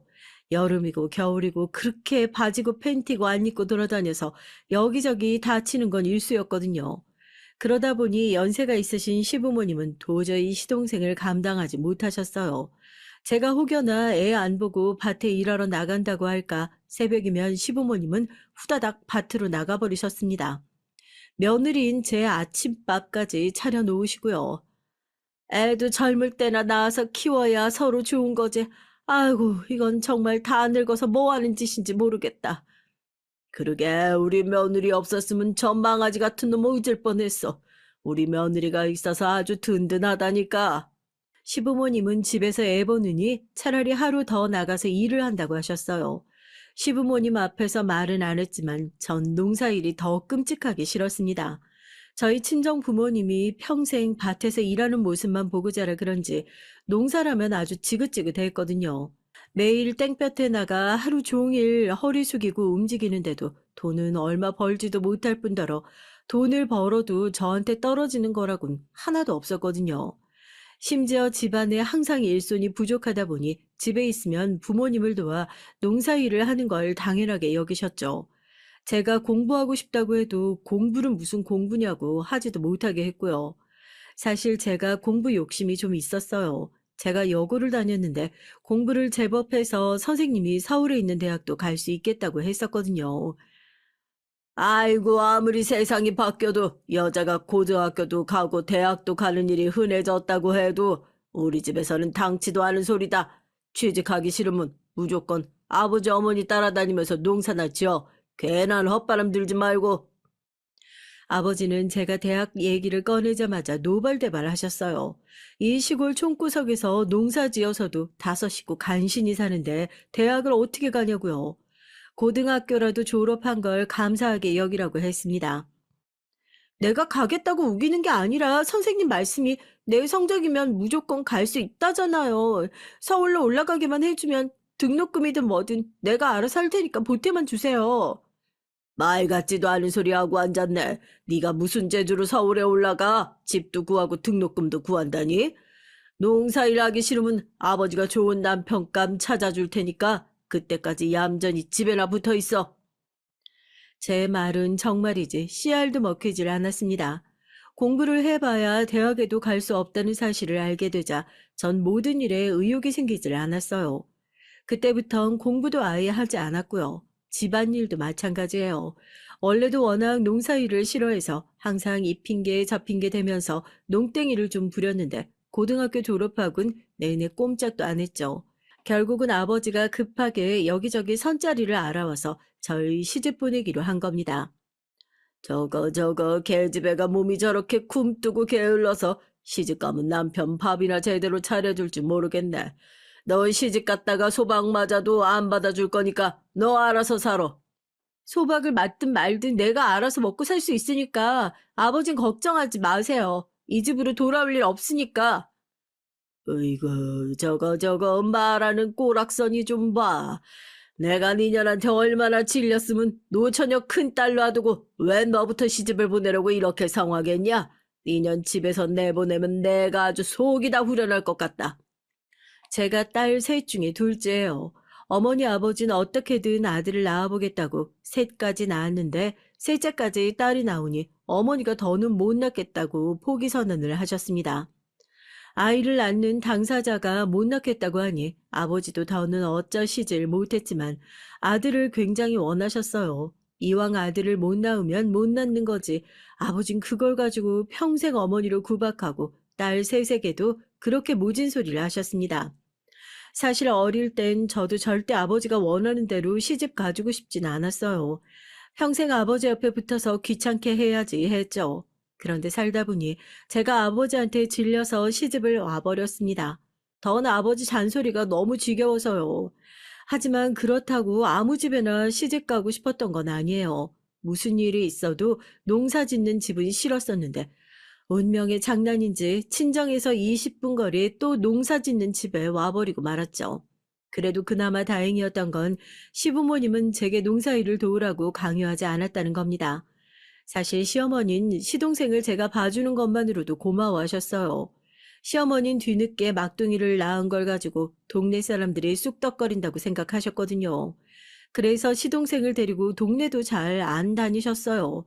평생 농사를 지신 시어머니는 얼굴도 까맣게 타고 주름도 많으신 데다 머리도 일찌감치 하얗게 새서 시동생을 데리고 다니면 할머니냐고 물어보는 사람이 허다했거든요. 시동생도 저를 더 좋아했고요. 시부모님과 같이 있는 시간보다 저와 붙어 있는 시간이 많다 보니 시동생도 저를 더 따랐습니다. 그렇다고 시댁살이가 항상 좋았던 것만은 아니죠. 시동생이 7살쯤 됐을 때 저에게도 아이가 생겼어요. 제가 입덧을 유난하게 했습니다. 거의 막달까지도 속이 안 좋아서 밥도 제대로 먹지를 못할 정도였죠. 남들은 막달이면 숨이 안 쉬어질 정도로 배가 나와서 더 먹지를 못한다는데 전 살이 너무 안 쪄서 병원에서 막달엔 고기 좀 많이 먹으라고 할 정도였습니다. 시댁에서 산다더니 시어머니가 며느리 너무 못 살게 구는 거 아니에요? 그렇지 않고서야 산모가 막달인데 어떻게 이렇게 살이 안 찔 수가 있어요? 아이고, 이사 양반이 큰일 날 소리 하네. 아이, 우리 며느리가 얼마나 복덩인데 내가 구박한다고 그래요. 아이, 괜한 소리 말고 아들인지 딸인지나 좀 알아봐 줘요. 시어머니는 아니라고 했지만 의사 선생님 말씀이 아예 틀리진 않았습니다. 제가 입덧이 심해서 살이 찌지 않는 것도 있지만 시집살이 때문에 살이 찔 틈이 없었어요. 제겐 이미 제 아들이 하나 더 있는 거나 다름없잖아요. 시동생은 정말 제가 낳은 아들도 아닌데 제가 임신하고 나서부턴 마치 뱃속에 동생을 질투하는 것처럼 샘을 부렸습니다. 어릴 때보다 더 울면서 떼쓰고 제 곁에서 떨어지려고 하질 않았죠. 심지어 학교에 들어가기 전까지도 항상 저와 남편 방에서 같이 잤으니 말 다 했죠. 전 아들을 낳았습니다. 아이를 낳고 나선 정말 힘들었어요. 동네 교회에서 운영하는 선교원이 딱 하나 있어서 시동생을 거기로 보냈는데 제 아들이 태어나고 나서부턴 시동생이 선교원에 안 가겠다고 고집을 부렸습니다. 안 가, 안 가. 나도 아기랑 형수랑 집에 있을 거야. 왜 나만 성경 가고 아기만 집에 있는데? 나도 아기니까 집에 있을 거야. 시동생은 꼬박꼬박 저를 형수라고 부르면서도 엄마에게 떼쓰듯 굴었습니다. 그런데 저도 이상한 게 시동생에게 모질게 굴 수가 없었어요. 남편은 이런 저를 이해하지 못했지만 시집 왔을 때부터 먹이고 입히며 업어준 정 때문인지 정말 시동생이 제 아들처럼 안쓰럽고 가엾게 느껴지고 그렇더라고요. 너 자꾸 이렇게 형이랑 형수 말 안 듣고 뗐으면 형이랑 형수랑 아기만 따로 나가서 살 거야. 너 그래도 되겠어? 남편의 모진 소리에 시동생은 그 자리에 주저앉아 눈물을 펑펑 쏟았습니다. 형수랑 아가가 나가버리면 자기는 어떡하냐고 소리를 지르며 더 울었죠. 당신은 어린 동생한테 왜 그런 소리를 하고 그래? 우리 귀여운 도련님 이리 와요. 오늘은 아가랑 형수랑 셋이 같이 자요. 나이는 어쩔 수 없었어요. 시동생은 같이 자자는 제 말 한마디에 눈물을 뚝 그치고 제품에 쏙 안겨버렸습니다. 남편은 아들이 생긴 것만으로도 힘든데 시동생에게까지 아내를 뺏긴 것 같아 힘들다고 투덜거렸어요. 이렇게 사랑스러운 시동생에게 어떻게 뭐라고 할 수 있겠습니까? 전체가 조금 힘들더라도 아들과 시동생 둘 다 잘 키워내고 싶었습니다. 남편은 그런 저에게 괜한 욕심 부리다가 제가 먼저 지쳐 쓰러지겠다고 걱정했지만 전 자신 있었어요. 사실 시부모님이 두 분 다 계셨어도 어린 시동생을 살뜰히 챙기지 못하셨죠. 늦은 출산이 아무래도 몸에 무리가 갔는지 시어머니는 50대 중반에 들어서면서부터 관절이랑 뼈가 좋지 않아 매일 병원에 살다시피 하셨고요. 시동생의 입학식, 졸업식 다 저와 남편이 갔어요. 국민학교 땐 시동생이 나이든 부모님을 창피해 할까봐 시부모님이 저희를 보내셨고요. 중고등학교 땐 시부모님이 환갑을 넘으시면서 두 분 다 건강 상태가 많이 안 좋으셨기 때문에 가고 싶어도 가실 수가 없었습니다. 두 분 다 일찍부터 병원 신세 지셨거든요. 저희 부부는 그맘때가 가장 힘들었어요. 시부모님이 편찮으시다 보니 매일 병원에 왔다 갔다 하면서 농사일도 해야 했고 아들과 시동생도 돌보느라 정신이 하나도 없었거든요. 결국은 두 분 다 버티지 못하고 시동생이 대학에 가는 모습도 보지 못한 채 돌아가셨어요. 시부모님은 돌아가시면서도 오로지 시동생 걱정만 하다가 돌아가셨어요. 애미 너한테 내 아들을 둘이나 맡기고 가니 내가 너무 미안하다. 내가 우리 막둥이만 생각하면 눈도 편히 못 감을 것 같아. 전 연신 괜찮다며 시어머니의 손을 잡아드렸지만 어머닌 끝내 늦둥이 아들 걱정만 하시다가 눈물로 지새우시며 돌아가셨죠. 참 이게 이상해요. 저에게 제 아들이 있는데도 시동생이 그렇게 항상 눈에 밟혔거든요. 시동생이 서울로 대학을 갔을 때도 전 주에 한 번씩 서울에 올라가 집 청소도 해주고 반찬도 해주고 내려왔습니다. 누가 시키는 것도 아닌데 전 제가 스스로 시동생에게 그렇게 해주고 싶어서 매주 몇 시간씩 버스를 타고 올라갔어요. 그런 저에게 아들은 불만이 많았죠. 엄마, 나도 다 컸으니까 이젠 사실대로 말해줘. 사실은 작은 아빠, 엄마가 사고 쳐서 나온 아들이지? 이 녀석이 못하는 말이 없어. 엄마가 시집 왔을 때 네 작은 아빠 나이가 5살이었어. 그때부터 내 아들처럼 키웠으니까 당연한 거지. 아, 그런 걸 셈을 부려? 아들이 시동생과 자신을 비교하며 제게 투덜거릴 때마다 그러면 안 되는 거라고 혼내긴 했지만 사실 아들이 생각하기에 그럴만해요. 누가 봐도 저와 시동생이 각별하긴 합니다. 제가 먼저 시동생이라고 말하지 않으면 100이면 100 다 제 아들인 줄 아니까요. 저뿐만이 아니라 시동생도 저에게 너무 잘했어요. 서울에 올라가서도 제 생일이면 돈도 없을 텐데 꼬박꼬박 선물에 용돈까지 보내줬고 한 번씩 제가 집에 놀러 가면 서울의 유명한 곳도 같이 가줬습니다. 남산이란 유명한 백화점 같은 데를요. 시동생이 군대를 다른 또래들보다 좀 늦게 갔어요. 어릴 때 그렇게 장난만 치고 꼴통짓을 하길래 공부는 영 소질이 없을 줄 알았는데 중고등학교 때 공부를 제법 하더니 시동생은 교육대에 들어갔죠. 그때도 얼마나 기쁜지 저랑 남편은 동네 잔치까지 했습니다. 시동생은 임용고시 합격하고 군대에 가고 싶다고 해서 두세 번 시험 보고 가느라 좀 늦었어요. 그래도 시동생이 대단한 게 자기가 말한 건 항상 지켜요. 정말로 임용고시에 붙어서 합격증을 집에 가지고 왔더라고요. 그런 시동생이 군대에 가는데 제가 마음이 얼마나 안 좋았겠어요. 훈련소에 보내고 오는 길에 하도 울어서 남편이 기가 막혀 할 정도였죠. 그때가 제 아들이 고3이었어요. 아들도 예민했던 시기였는데 제가 아들보다 시동생에게 더 신경 쓰니 많이 서운해했죠. 남도 아니고 가족이니까 나도 이해해보려고 했어. 근데 아무리 그래도 그렇지. 나 1차 수시 결과 나오는 날인데 꼭 작은아빠 면회 가야겠어? 아들 수시 결과가 나오는 날과 시동생 첫 면회가 하필이면 같은 날이었어요. 그런데 아무리 생각해도 전 면회에 가는 게 맞다고 생각했거든요. 수시 결과야 컴퓨터로 조회만 하면 되는데 온 식구가 다 집에 붙어 있어 봐야 뭐 하겠어요. 수시야 붙든 떨어지든 면회 갔다 와서 저녁에 축하하든 위로하든 뭐라도 하면 되는 거라고 여겼죠. 하지만 면회는 그렇지가 않잖아요. 또 언제 얼굴을 볼지도 모르는데 어떻게 못 간다고 해요. 시동생은 저희 말고는 면회에 올 가족도 없는데요. 그런데 생각보다 면회가 늦어졌습니다. 이유는 분명히 있었어요. 시동생이 나오는데 얼굴이 아무래도 이상하더라고요. 옆에 시동생 선임이라면서 두 명이 같이 나오는데 이 인상이 아주 더러운 게 영 기분이 쎄했습니다. 거기다가 시동생 얼굴이 너무 안 좋았어요. 눈두덩이도 부은 게 꼭 어디서 뒹굴고 온 것 같더라고요. 전 밥을 먹는 내내 시동생에게 얼굴은 왜 그러는 거냐, 아까 그놈들이 인상이 아주 더럽던데 별일 없냐 꼬치꼬치 물었습니다. 그러자 제 마음도 모르고 옆에 있던 남편은 절 유난한 아줌마 취급했어요. 여보, 그만 좀 해. 머리 빡빡 밀고 군복 입고 있으면 원래 다 인상 더러워 보여. 왜 괜한 사람을 의심하고 그래? 당신이나 모르면 가만히 있어. 이 얼굴 보고도 그런 태평한 소리가 나와? 도련님이 말해봐요. 진짜 별일 없는 거야? 시동생 얼굴을 여기저기 꼼꼼히 확인하며 묻자 시동생이 주저하다가 어렵게 말문을 열었습니다.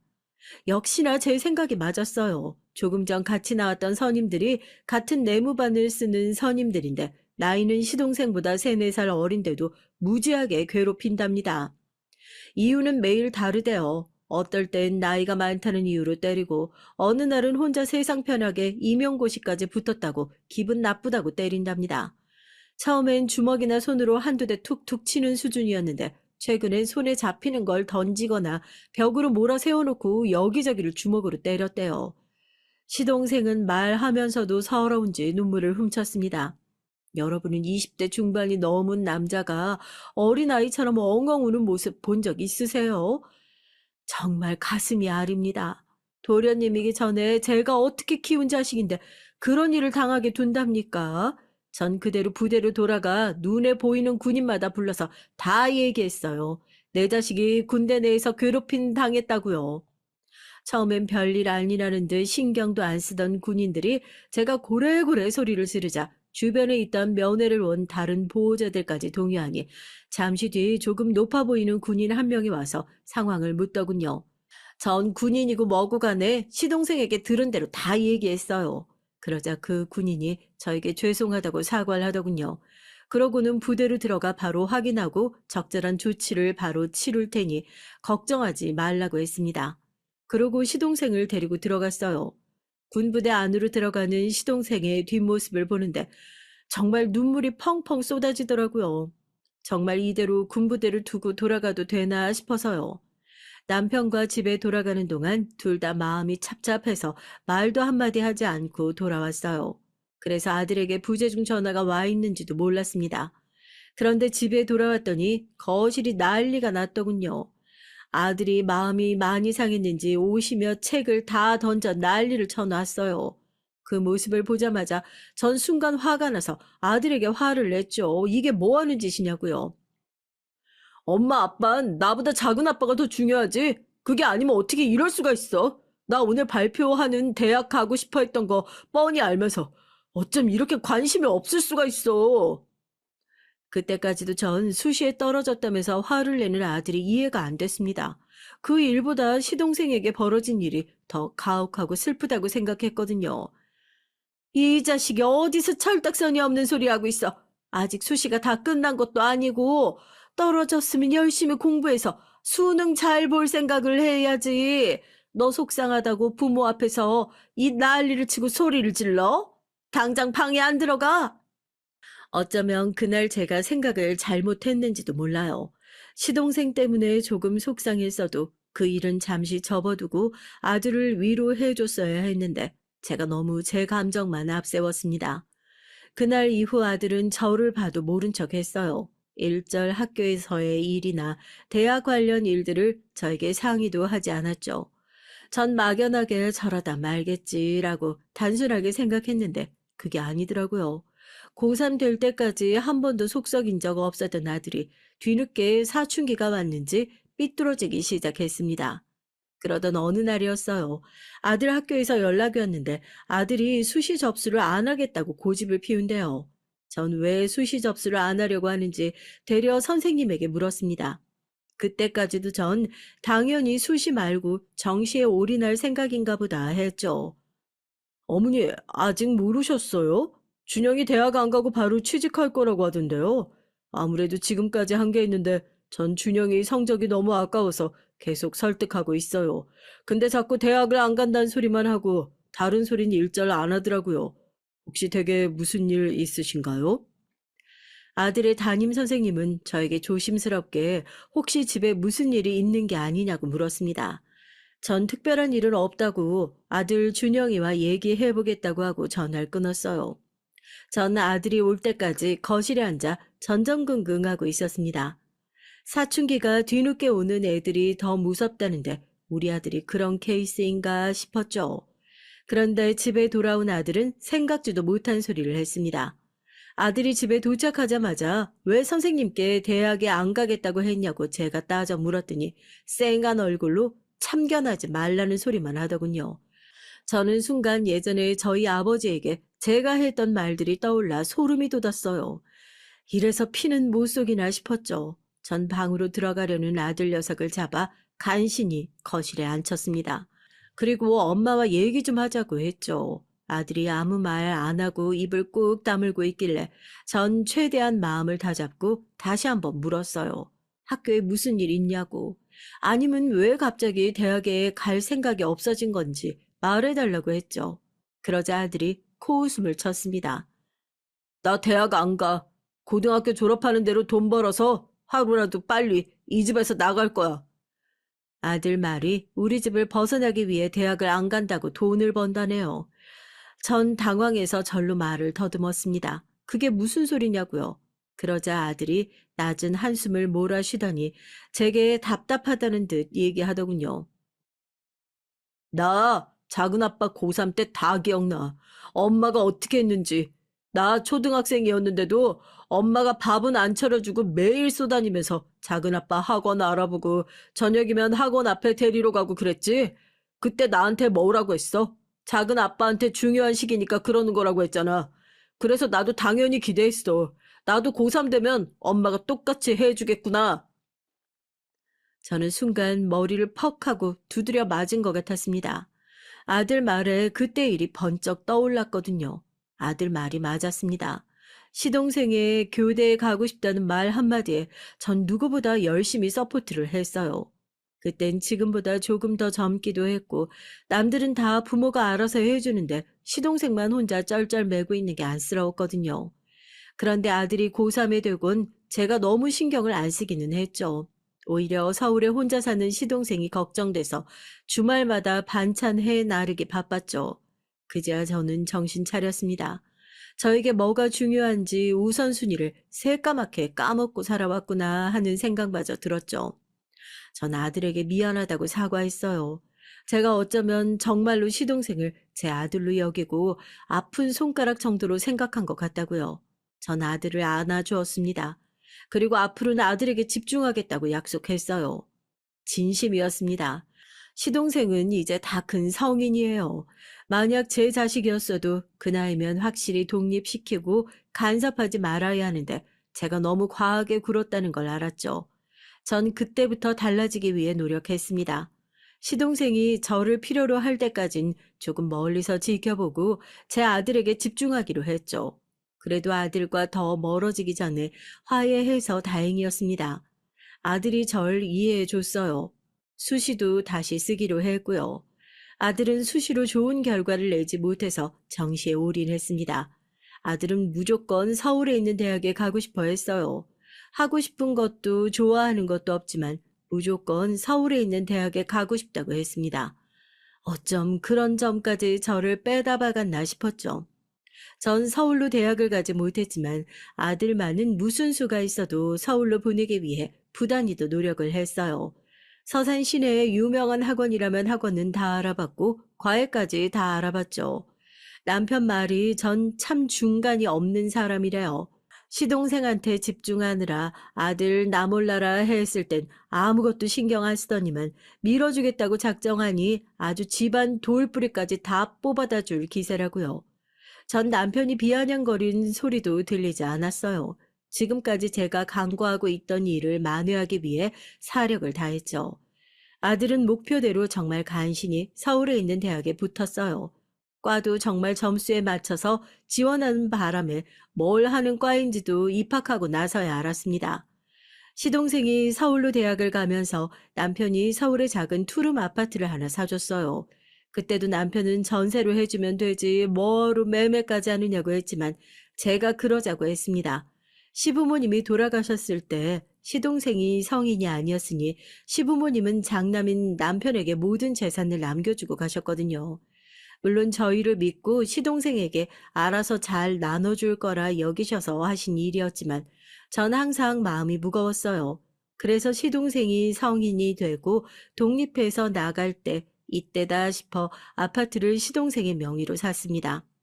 시동생은 이제 갓 20살이 된 자신에게 너무 버거운 짐이라고 생각했지만 앞으로 시동생이 서울에서 어떻게 살아가든 든든한 버팀목 하나 정도는 있으면 좋을 것 같아 결정한 거니까 부담 갖지 말자고 했어요. 아들이 대학에 입학할 당시에 시동생이 군대에 있을 때라 아들이 시동생 집에서 지냈어요. 시동생도 제대가 얼마 안 남았으니 아들과 함께 지내면 좋을 것 같다고 좋아했고요. 저는 그제야 걱정 없이 마음 놓고 살 수 있겠지 기대했습니다. 저도 이제 중년이 넘어가고 있었고 하나뿐인 아들도 성인이 돼서 대학에 보냈으니 할 일 다 했다 싶었거든요. 근데 육아라는 게 그렇게 쉽게 끝나는 게 아니더라고요. 성인이 돼서도 자식은 자식이었어요. 더군다나 작은 아빠와 조카간이라도 엄연히 따지자면 나이가 많이 차이 나지 않다 보니 아들과 시동생은 살면서 크고 작은 다툼이 있었죠. 그럴 때마다 아들은 제게 전화해서 시시콜콜한 소리를 해댔습니다. 아들이 말 그대로 점수만 맞춰서 서울에 대학 갔기 때문에 학교에 적응을 못했어요. 그러다 보니 매일 친구들이랑 어울려 다니면서 술만 먹고 놀러 다녔나 봐요. 그 모습을 보고 학교 선생인 시동생이 참기 힘들 만했죠. 시동생은 아들이 걱정돼서 한두 마디 잔소리를 했는데 그게 아들은 듣기 싫었나 봅니다. 작은 아빠 때문에 진짜 미치겠어. 나한테 통금 시간이라면서 11시 전에 무조건 들어오라고 하는 거 있지? 내가 애도 아니고 성인인데 11시가 웬 말이야. 나 작은 아빠랑 도저히 못 살겠어. 엄마보다 잔소리가 더 심하다니까. 그냥 나도 따로 방 얻어주면 안 돼? 월세나 반지하도 좋으니까 제발 아버지한테 말 좀 해줘, 엄마. 아들은 시동생과 못 살겠다면서 제발 혼자 살게 해달라고 아주 사정을 했습니다. 하지만 힘든 건 시동생도 마찬가지였죠. 제가 주말에 한 번씩 올라가 보면 청소며 빨래, 식사 준비까지 시동생이 다 혼자 했나 보더라고요. 안 봐도 비디오였습니다. 사실 아들 녀석이 제 밑에서 주는 밥만 먹고 빨아주는 옷만 날름 입고 다닐 줄 알았지 집안일은 전혀 가르치질 않아서 모르거든요. 반면 시동생은 고등학교 때부터 저를 돕는다고 설거지며 식사 준비도 척척이었고 음식도 잘해요. 더군다나 벌써 혼자 산 지도 꽤 됐으니 살림도 야무지게 잘하더라고요. 아유, 우리 도련님이 고생이 많네. 내가 방학 때 준영이 이 자식 오면 집안일이랑 음식 설거지 아주 제대로 교육해서 올려보낼게. 형수는 서운하게 왜 그런 소리를 해요? 형수가 날 어떻게 키웠는데 내가 준영이 하나 건사 못할까 봐요? 시동생이 언제 이렇게 어른이 됐는지 모르겠습니다. 제 눈엔 아직도 제 다리에 붙어서 울고불고 하던 어린애인데 어느새 제 걱정을 하고 제 아들을 챙기는 멋진 어른이 됐더라고요. 시동생은 저를 볼 때마다 아들의 학점 상태나 친구 관계, 심지어 여자 관계까지 상세하게 얘기를 해줬어요. 앞으로 취업 준비를 위해 어떤 게 필요한 것까지요. 전 시동생이 제 아들 옆에 있어 준다는 것만으로도 너무 고맙고 든든했습니다. 그러던 어느 날이었어요. 시동생은 제가 생각한 것보다 훨씬 더 어른이더라고요. 방학 때 아들이 집에 내려왔는데 시동생에게 여자가 생긴 것 같다고 하더군요. 밤에 전화하는 소리를 들었는데 여자한테 시동생이 단단히 빠졌는지 여자한테 아주 절절 맨답니다. 말도 마요. 매일 뭐가 그렇게 미안한지 툭하면 사과하고 새벽에 막 데리러 나간다니까요. 아마 조만간 엄마한테 동서 생길 기세야. 아들 말이 얼마나 예쁘고 잘났는지 몰라도 시동생이 여자한테 넘어가서 어쩔 줄 모른답니다. 원래 시동생이 엄청 알뜰해요. 워낙 사치라고는 모르는 타입이라 취미나 좋아하는 것도 별로 없고요. 보통 집, 학교거든요. 그러고 보니 얼마 전에 만났을 때 학교에서 받은 월급을 차곡차곡 모아 벌써 꽤 모았는지 내년에 집을 늘려서 이사할 생각까지 있다고 했어요. 시동생은 확실히 결혼 생각이 있는 것 같았죠. 얼마 뒤 시동생을 만났을 때 제가 슬쩍 떠봤습니다. 혹시 여자친구 생겼냐고요? 그러자 시동생이 수줍게 웃더니 결혼하고 싶은 여자가 생겼다고 하더군요. 전 너무 좋아서 시동생의 어깨를 두드려 줬습니다. 그리고 한번 집에 데려오라고 했죠. 그런데 시동생이 그 여자가 좋긴 무지하게 좋은가 보더군요. 얘기 꺼낸 지 얼마 되지도 않아서 정말 바로 집에 데리고 왔어요.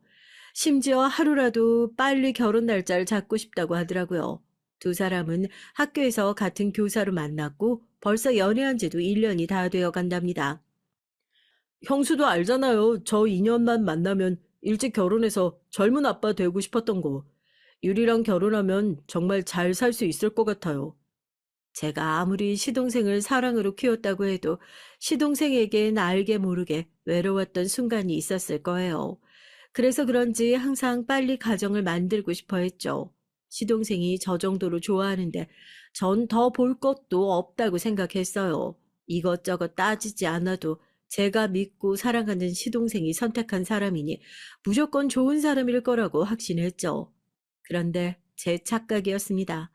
사랑하는 만큼 믿는 만큼 조금 더 신중하게 생각해야 했죠. 시동생과 결혼한 동선 제 상식으로는 도저히 이해할 수 없는 여자였습니다. 사실 지금으로 보면 여자라고 부르고 싶지도 않아요. 그녀는 그냥 년입니다. 아주 나쁜 년이에요. 사실 결혼 전에 인사도 하고 상견례도 하고 결혼 준비하면서 두세 번 만났지만 그냥 요즘 아가씨라고 생각했어요. 솔직하고 거침없는 요즘 아가씨요. 제 앞에서도 시동생을 껴안고 만지고 사랑 표현에 숨김이 없더라고요. 사실 세대 차이가 나긴 하지만 엄연히 동서간이니 제 앞에서 편하게 할 수도 있다 싶어 전 좋게 봤죠. 시동생이 아주 좋아서 입이 찢어지기도 했고요. 그런데 시동생과 동선 결혼하고 1년도 채 살지 못했어요. 시동생과 동서는 이혼했습니다. 동서라는 년은 정말 이상한 년이에요. 학교 선생이라는 게 정말 기본이 안 되어 있었습니다. 그걸 어른인 제가 미리 알아봤어야 했는데 제가 너무 안일했던 거죠. 결혼하고 얼마 되지 않았을 때 일이에요. 사실 시동생이 결혼하면서 원래 살던 아파트를 팔고 무리해서 한남동 쪽에 아파트를 전세로 갔어요. 저와 남편은 어떻게든 집을 사서 갈 수 있게 도와주고 싶었지만 한남동 쪽은 어떻게 해도 살 수 있는 금액이 안 되더라고요. 동서가 친정이랑 가까운 한남동을 고집해서 할 수 없이 한남동으로 전세로 갔습니다. 당시에 시동생과 살던 아들은 따로 집을 구해야 해서 제가 자주 서울에 올라갔죠. 그날은 아들이 이사를 들어가는 날이라 아침부터 정신이 없었어요. 그런데 아들 주민등록증이 들어있는 짐이 잘못해서 시동생 짐에 딸려 들어갔대요. 바쁜 와중에 제가 시동생 집으로 갔습니다. 주말이라 미리 시동생에게 전화했는데 시동생은 일이 많아서 잠깐 학교에 나가 있다고 하더라고요. 집엔 동서만 있으니 가보라고요. 결혼하고 동서네 집엔 처음 가는 거라 전 신경이 쓰여서 휴지랑 세제를 사서 갔습니다. 처음 가는 건데 그래도 양손 무겁게 가고 싶어서요. 아파트 입구에 들어섰는데 몇 동인지 기억이 안 나서 동서에게 연락을 했죠. 그런데 동서는 제가 온 게 탐탁지 않은지 대놓고 싫은 티를 내더라고요. 조금 있다가 친구가 집에 오기로 해서 그런데 형님 잠깐만 있다가 가시는 거죠? 물론 저도 오래 있을 생각 없었어요. 저도 바쁜데 뭐하러 동선의 집에 죽치고 있겠습니까? 동선 가만 보면 같은 말을 해도 참 기분 나쁘게 하는 재주가 있었어요. 다 왔는데 진짜 들어가기 싫더라고요. 나도 바빠서 짐만 가지고 금방 가봐야 돼. 어머, 그래요? 그럼 올라오실 거 없이 형님 거기 1층에 계세요. 제가 짐 가지고 내려갈게요. 자기 집에 들어오면 무슨 일이라도 날 것처럼 자기가 직접 1층으로 내려오겠다고 하는데 순간 전 제 몸에 벼룩이라도 있는 줄 알았습니다. 제가 자기 집에 들어가는 게 그렇게 싫었나 봐요. 사실 서운했죠. 결혼하고 지금까지 몇 달이 지났는데 신혼집에 한 번을 오라는 소리를 안 해서 구경도 못 해봤거든요. 아무리 시부모님이 안 계셔도 엄연히 시댁 식구인데 저렇게 홀대해도 되나 싶었습니다. 동서는 잠시 후 제가 말한 짐을 가지고 금방 내려왔어요. 그러곤 제 손에 들린 휴지와 세제를 보고 뭘 이런 걸 사왔냐고 하더군요. 전 고마워서 하는 얘기인 줄 알았는데 아니었어요. 형님, 다음부터는 이런 거 사오지 마세요. 제가 피부가 좀 약해서 공산품은 제가 쓰는 수입 제품이 따로 있거든요. 이거 가지고 올라가 봐야 어차피 안 쓰는데 그냥 가지고 가실래요? 순간 전 귀를 의심했습니다. 정말 저에게 하는 말이 맞나 싶어서요. 동서, 아무리 안 쓰는 물건이라도 여기까지 무겁게 들고 온 사람 성의가 있는데 들어와서 물 한 잔 하라고 하지는 못할 망정 어떻게 말을 그렇게 해? 동서 정말 학교에서 학생들 가르치는 사람 맞아? 저도 사실 좀 예민해졌습니다. 저도 꼰대짓 같은 거 정말 하고 싶지 않지만 아무리 그래도 이건 대놓고 문전박대를 당한 거보다 더 기분이 상하더라고요. 그런데 제 말에 동서가 인상을 확 쓰더니 그러더군요. 하는 말이 가관이었습니다. 형님, 적당히 좀 하세요. 누가 보면 형님이 아니라 시어머니인 줄 알겠어요. 아, 진짜. 부모님 일찍 돌아가셨다길래 시집살이는 안 하겠다 싶어서 덥석 시집 왔더니만 이건 뭐 시어머니보다 더 쌩쌩한 형님이 떡하니 있을 줄이야. 동선 혼잣말을 하는 건지 어쩌는 건지 혼자 말을 중얼거리는데 자기 할 말을 다 하더군요. 듣다 제가 저에게 다 들으라고 하는 말이냐고 물었더니만 들으라고 한 말이라고 들었으면 그만하고 돌아가시라고 쨍한 목소리로 얘기를 하더군요. 동서는 그대로 휙 돌아 엘리베이터를 타고 올라가 버렸어요. 제가 뒤에서 휴지 가지고 올라가라고 소리를 치는데도 모른 척 하면서요. 그날 이후 전 한참 동안 동서를 보지 못했습니다. 동서는 명절날도 안 오고 가족들 생일에도 오지 않았거든요. 그런데 얼마 뒤 믿기지 않는 일이 벌어진 거죠. 시동생과 몇 주 동안 연락이 안 돼서 걱정되는 마음에 서울로 올라갔어요. 아들 사는 집도 안 들리고 바로 곧장 동선의 집으로 갔는데 집에 아무도 없더라고요. 시동생이며 동서에게 연신 전화를 해도 둘 다 받지도 않고요. 전 걱정이 돼서 집 앞을 떠날 수가 없었습니다. 그런데 잠시 뒤 놀라운 얘기를 들었어요. 엘리베이터에서 내린 사람이 자연스럽게 시동생 집 비밀번호를 누르더라고요. 전 놀라서 혹시 이 집에 사냐? 그럼 원래 여기 살던 젊은 부부는 어디로 갔는지 아느냐고 물었죠.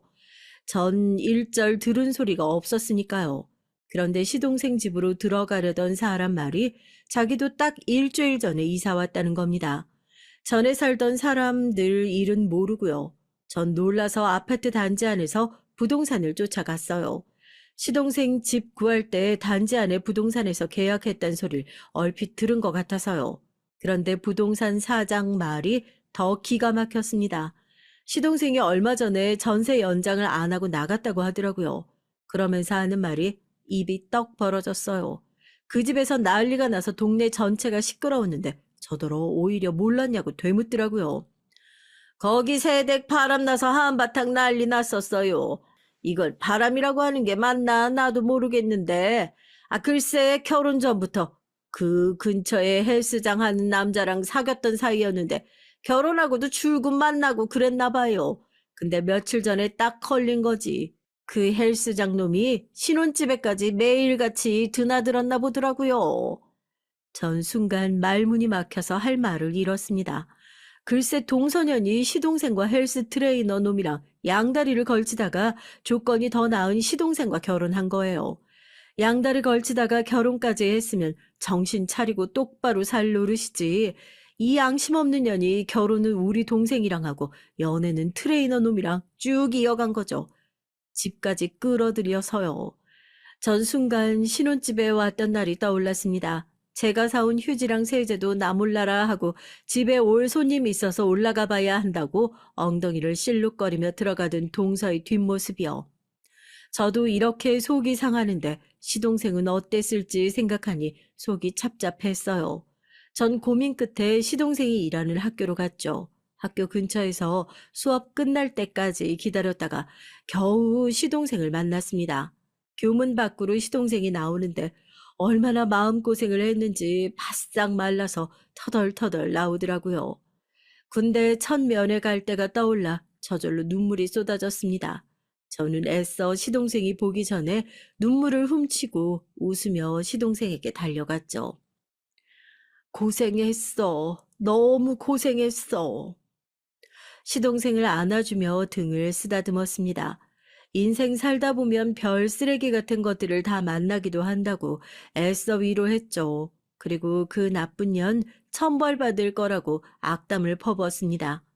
군대에서 시동생을 괴롭혔던 놈들은 제 말 한마디에 조사를 받았고 그놈들은 바로 영창으로 보내졌어요. 시동생이 제대할 때까지 일절 만날 일 없이요. 그때를 떠올리며 전 마음속으로 다짐했습니다. 나쁜 동서년도 똑같이 만들어주겠다고요. 시동생은 괜찮다고 웃어 보였지만 전혀 괜찮아 보이지 않았습니다. 몰라보게 마른 게 밥도 잘 먹지 않는 것 같더라고요. 전 끓어오르는 우울분을 참으며 당장 어디서 지내는지부터 얘기하라고 했죠. 당장 앞장서라고요. 시동생이 사는 꼴을 보고 전 도저히 눈물을 참을 수가 없었습니다. 돈이 없는 것도 아닐 텐데 빚도 잘 들어오지 않는 반지하방에 대충 이불만 하나 있더라고요. 거기다가 식탁 위엔 무슨 약인지 모를 약들이 잔뜩 있고요. 전 걱정스러운 마음에 이게 다 무슨 약이냐고 물었습니다. 시동생은 대답을 우물쭈물 하더라고요. 제가 답답해서 말 안 하면 지금 당장 병원에 전화하겠다고 했더니만 그제야 말문을 열더군요. 시동생은 우울증이랍니다. 동서가 다른 남자와 집에 있는 모습을 목격한 것도 충격이었는데 헤어지는 과정에서 너무 힘들었나 봐요. 동서녀는 자기가 지은 죄도 모르고 합의 이혼해 줄 테니 재산을 반반 정리하자고 했답니다. 시동생은 당연히 합의 이혼할 생각이 없었으니 곧바로 소송을 준비했죠. 그런데 트레이너 놈 아는 형이 변호사라 이미 다 증거가 될 만한 것들을 없애서 증거가 없었대요. 아파트 보안실까지 가서 CCTV까지 다 뒤지고 다녔는데 아파트 입구에 들어오는 것만 찍혀서 내연 관계였단 결정적인 증거가 안 된대요. 오히려 시동생이 불륜 증거를 잡겠다며 아파트며 남자의 직장인 헬스장까지 뒤지고 다니다가 남자에게 명예훼손으로 역고소를 당했답니다. 그 일로 남자가 직장에서 잘리기까지 했다고요. 시동생은 무고죄로 벌금형을 받았어요. 그래서 동서년과 이혼하면서 남은 재산도 거의 다 날린 거죠. 결국은 이 반지하방 구할 돈만 간신히 남아서 어쩔 수 없었답니다. 그렇게 힘든 일이 있었는데 어떻게 우리한테 한 번을 연락을 안 했어? 지금 당장 짐 싸. 집으로 가게. 전 시동생이고 형수고 그 순간만큼은 제가 시집와서 처음 만났던 5살짜리 남자아이로밖에 안 보였어요.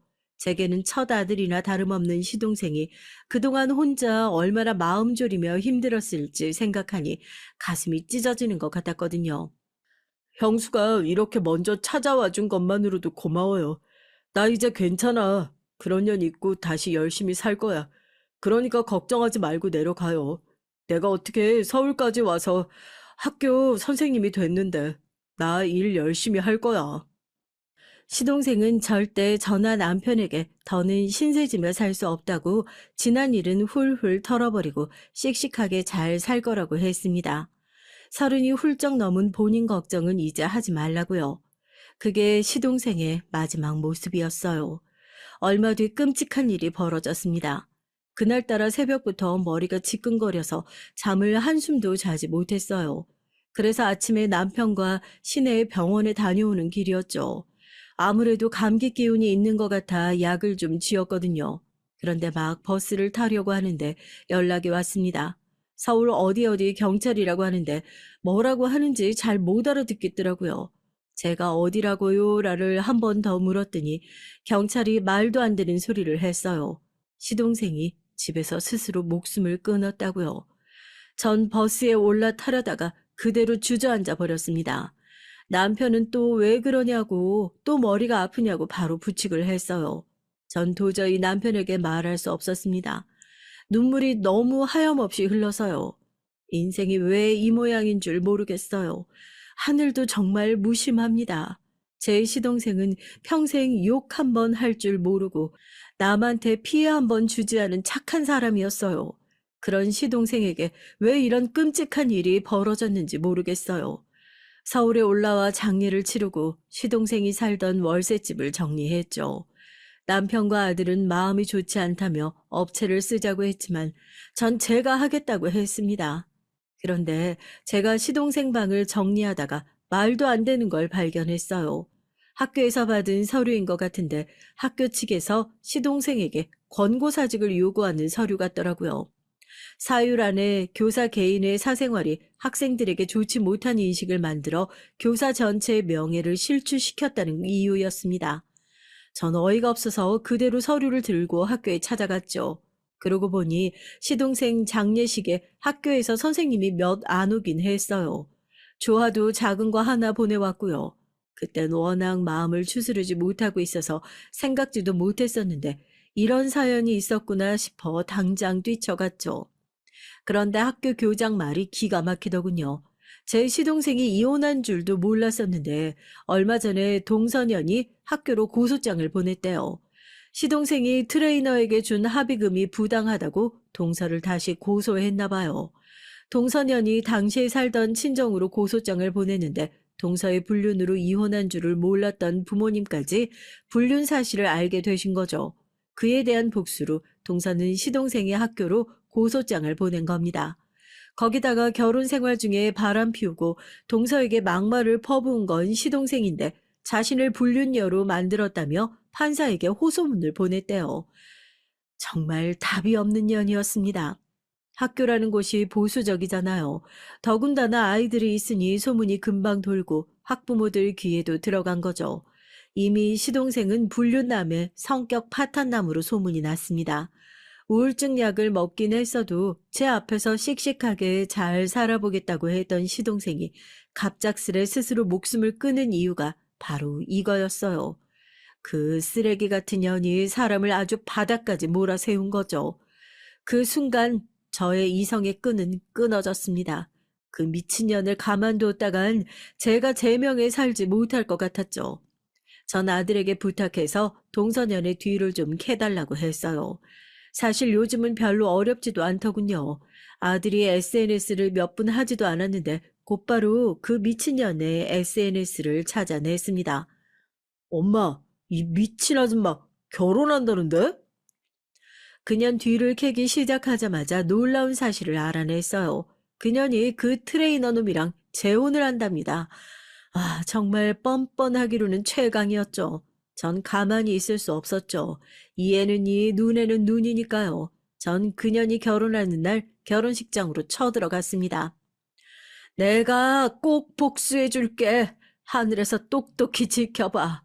사실 시동생의 억울함을 풀어주기 위해 동선영과 트레이너 놈의 불륜 증거만 찾아서 결혼식장에 뿌려버릴 생각이었어요. 그런데 나쁜 년놈들이 얼마나 철저하게 숨겼는지 증거가 없더라고요.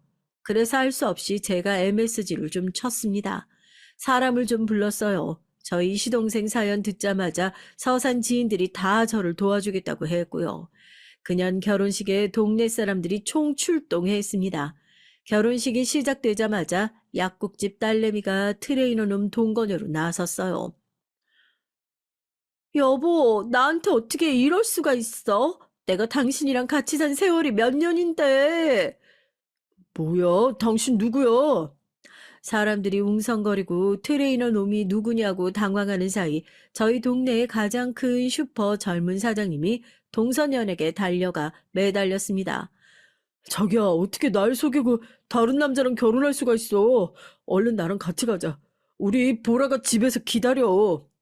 보라는 사장이 키우는 강아지예요. 생각보다 동네 분들이 웅성웅성하는 연기를 다 잘해서 일은 술술 풀렸습니다. 동선녀는 어쩔 줄을 몰라하며 당신 누구냐고 소리를 질러댔고요. 그때 쌀집 아줌마까지 출동했습니다. 새아가, 아유 내가 시집살이 좀 시켰다고 어떻게 네 남편을 두고 딴 놈이랑 결혼을 해. 내가 앞으로 잘할 테니까 제발 가자. 제가 어릴 때부터 그렇게 영화를 많이 보고 자랐는데 제가 직접 이런 연출까지 하게 될 줄은 몰랐네요. 제가 처음으로 연출한 영화는 대성공리에 끝났습니다. 거지 같은 년놈은 서로를 믿지 못하고 식장 안에서 소리를 지르며 싸워댔어요. 저 여자 누구냐, 저 남자가 말하는 보라는 뭐냐 하면서요. 결국은 동서년이 들고 있던 부케를 남자 얼굴에 집어 던지고 나서야 결혼식은 끝났습니다. 저는 손 하나 안 대고 복수에 성공했고요. 그 일로 시동생을 죽음으로 몰아갔던 연놈은 자신들의 부모며 가족, 친구, 직장 동료들까지 모두 모인 자리에서 개망신을 당했으니까요. 유치한 제 복수가 귀하디 귀한 제 시동생을 돌아오게 하지 못한다는 것 정도는 압니다. 하지만 그래도 하늘에서 시동생이 이렇게 자신을 생각해주는 사람들이 많다는 걸 알아줬으면 하는 마음과 저런 연놈들은 절대 멀쩡하게 살아서는 안 된다고 생각해서 참을 수가 없었어요. 복수는 했지만 전 아직도 마음이 시려요. 하지만 어쩌겠어요. 하늘에 있는 시동생이 더는 아파하지 않도록 저와 남편 그리고 아들이 잘 사는 모습을 보여줘야죠. 미친 동서년 욕 좀 여러분이 시원하게 댓글로 달아주세요. 그러면 제 마음이 조금은 풀릴 것도 같습니다. 지금까지 저의 얘기 들어주셔서 감사합니다. 여러분의 가정은 항상 편안하시길 바랄게요.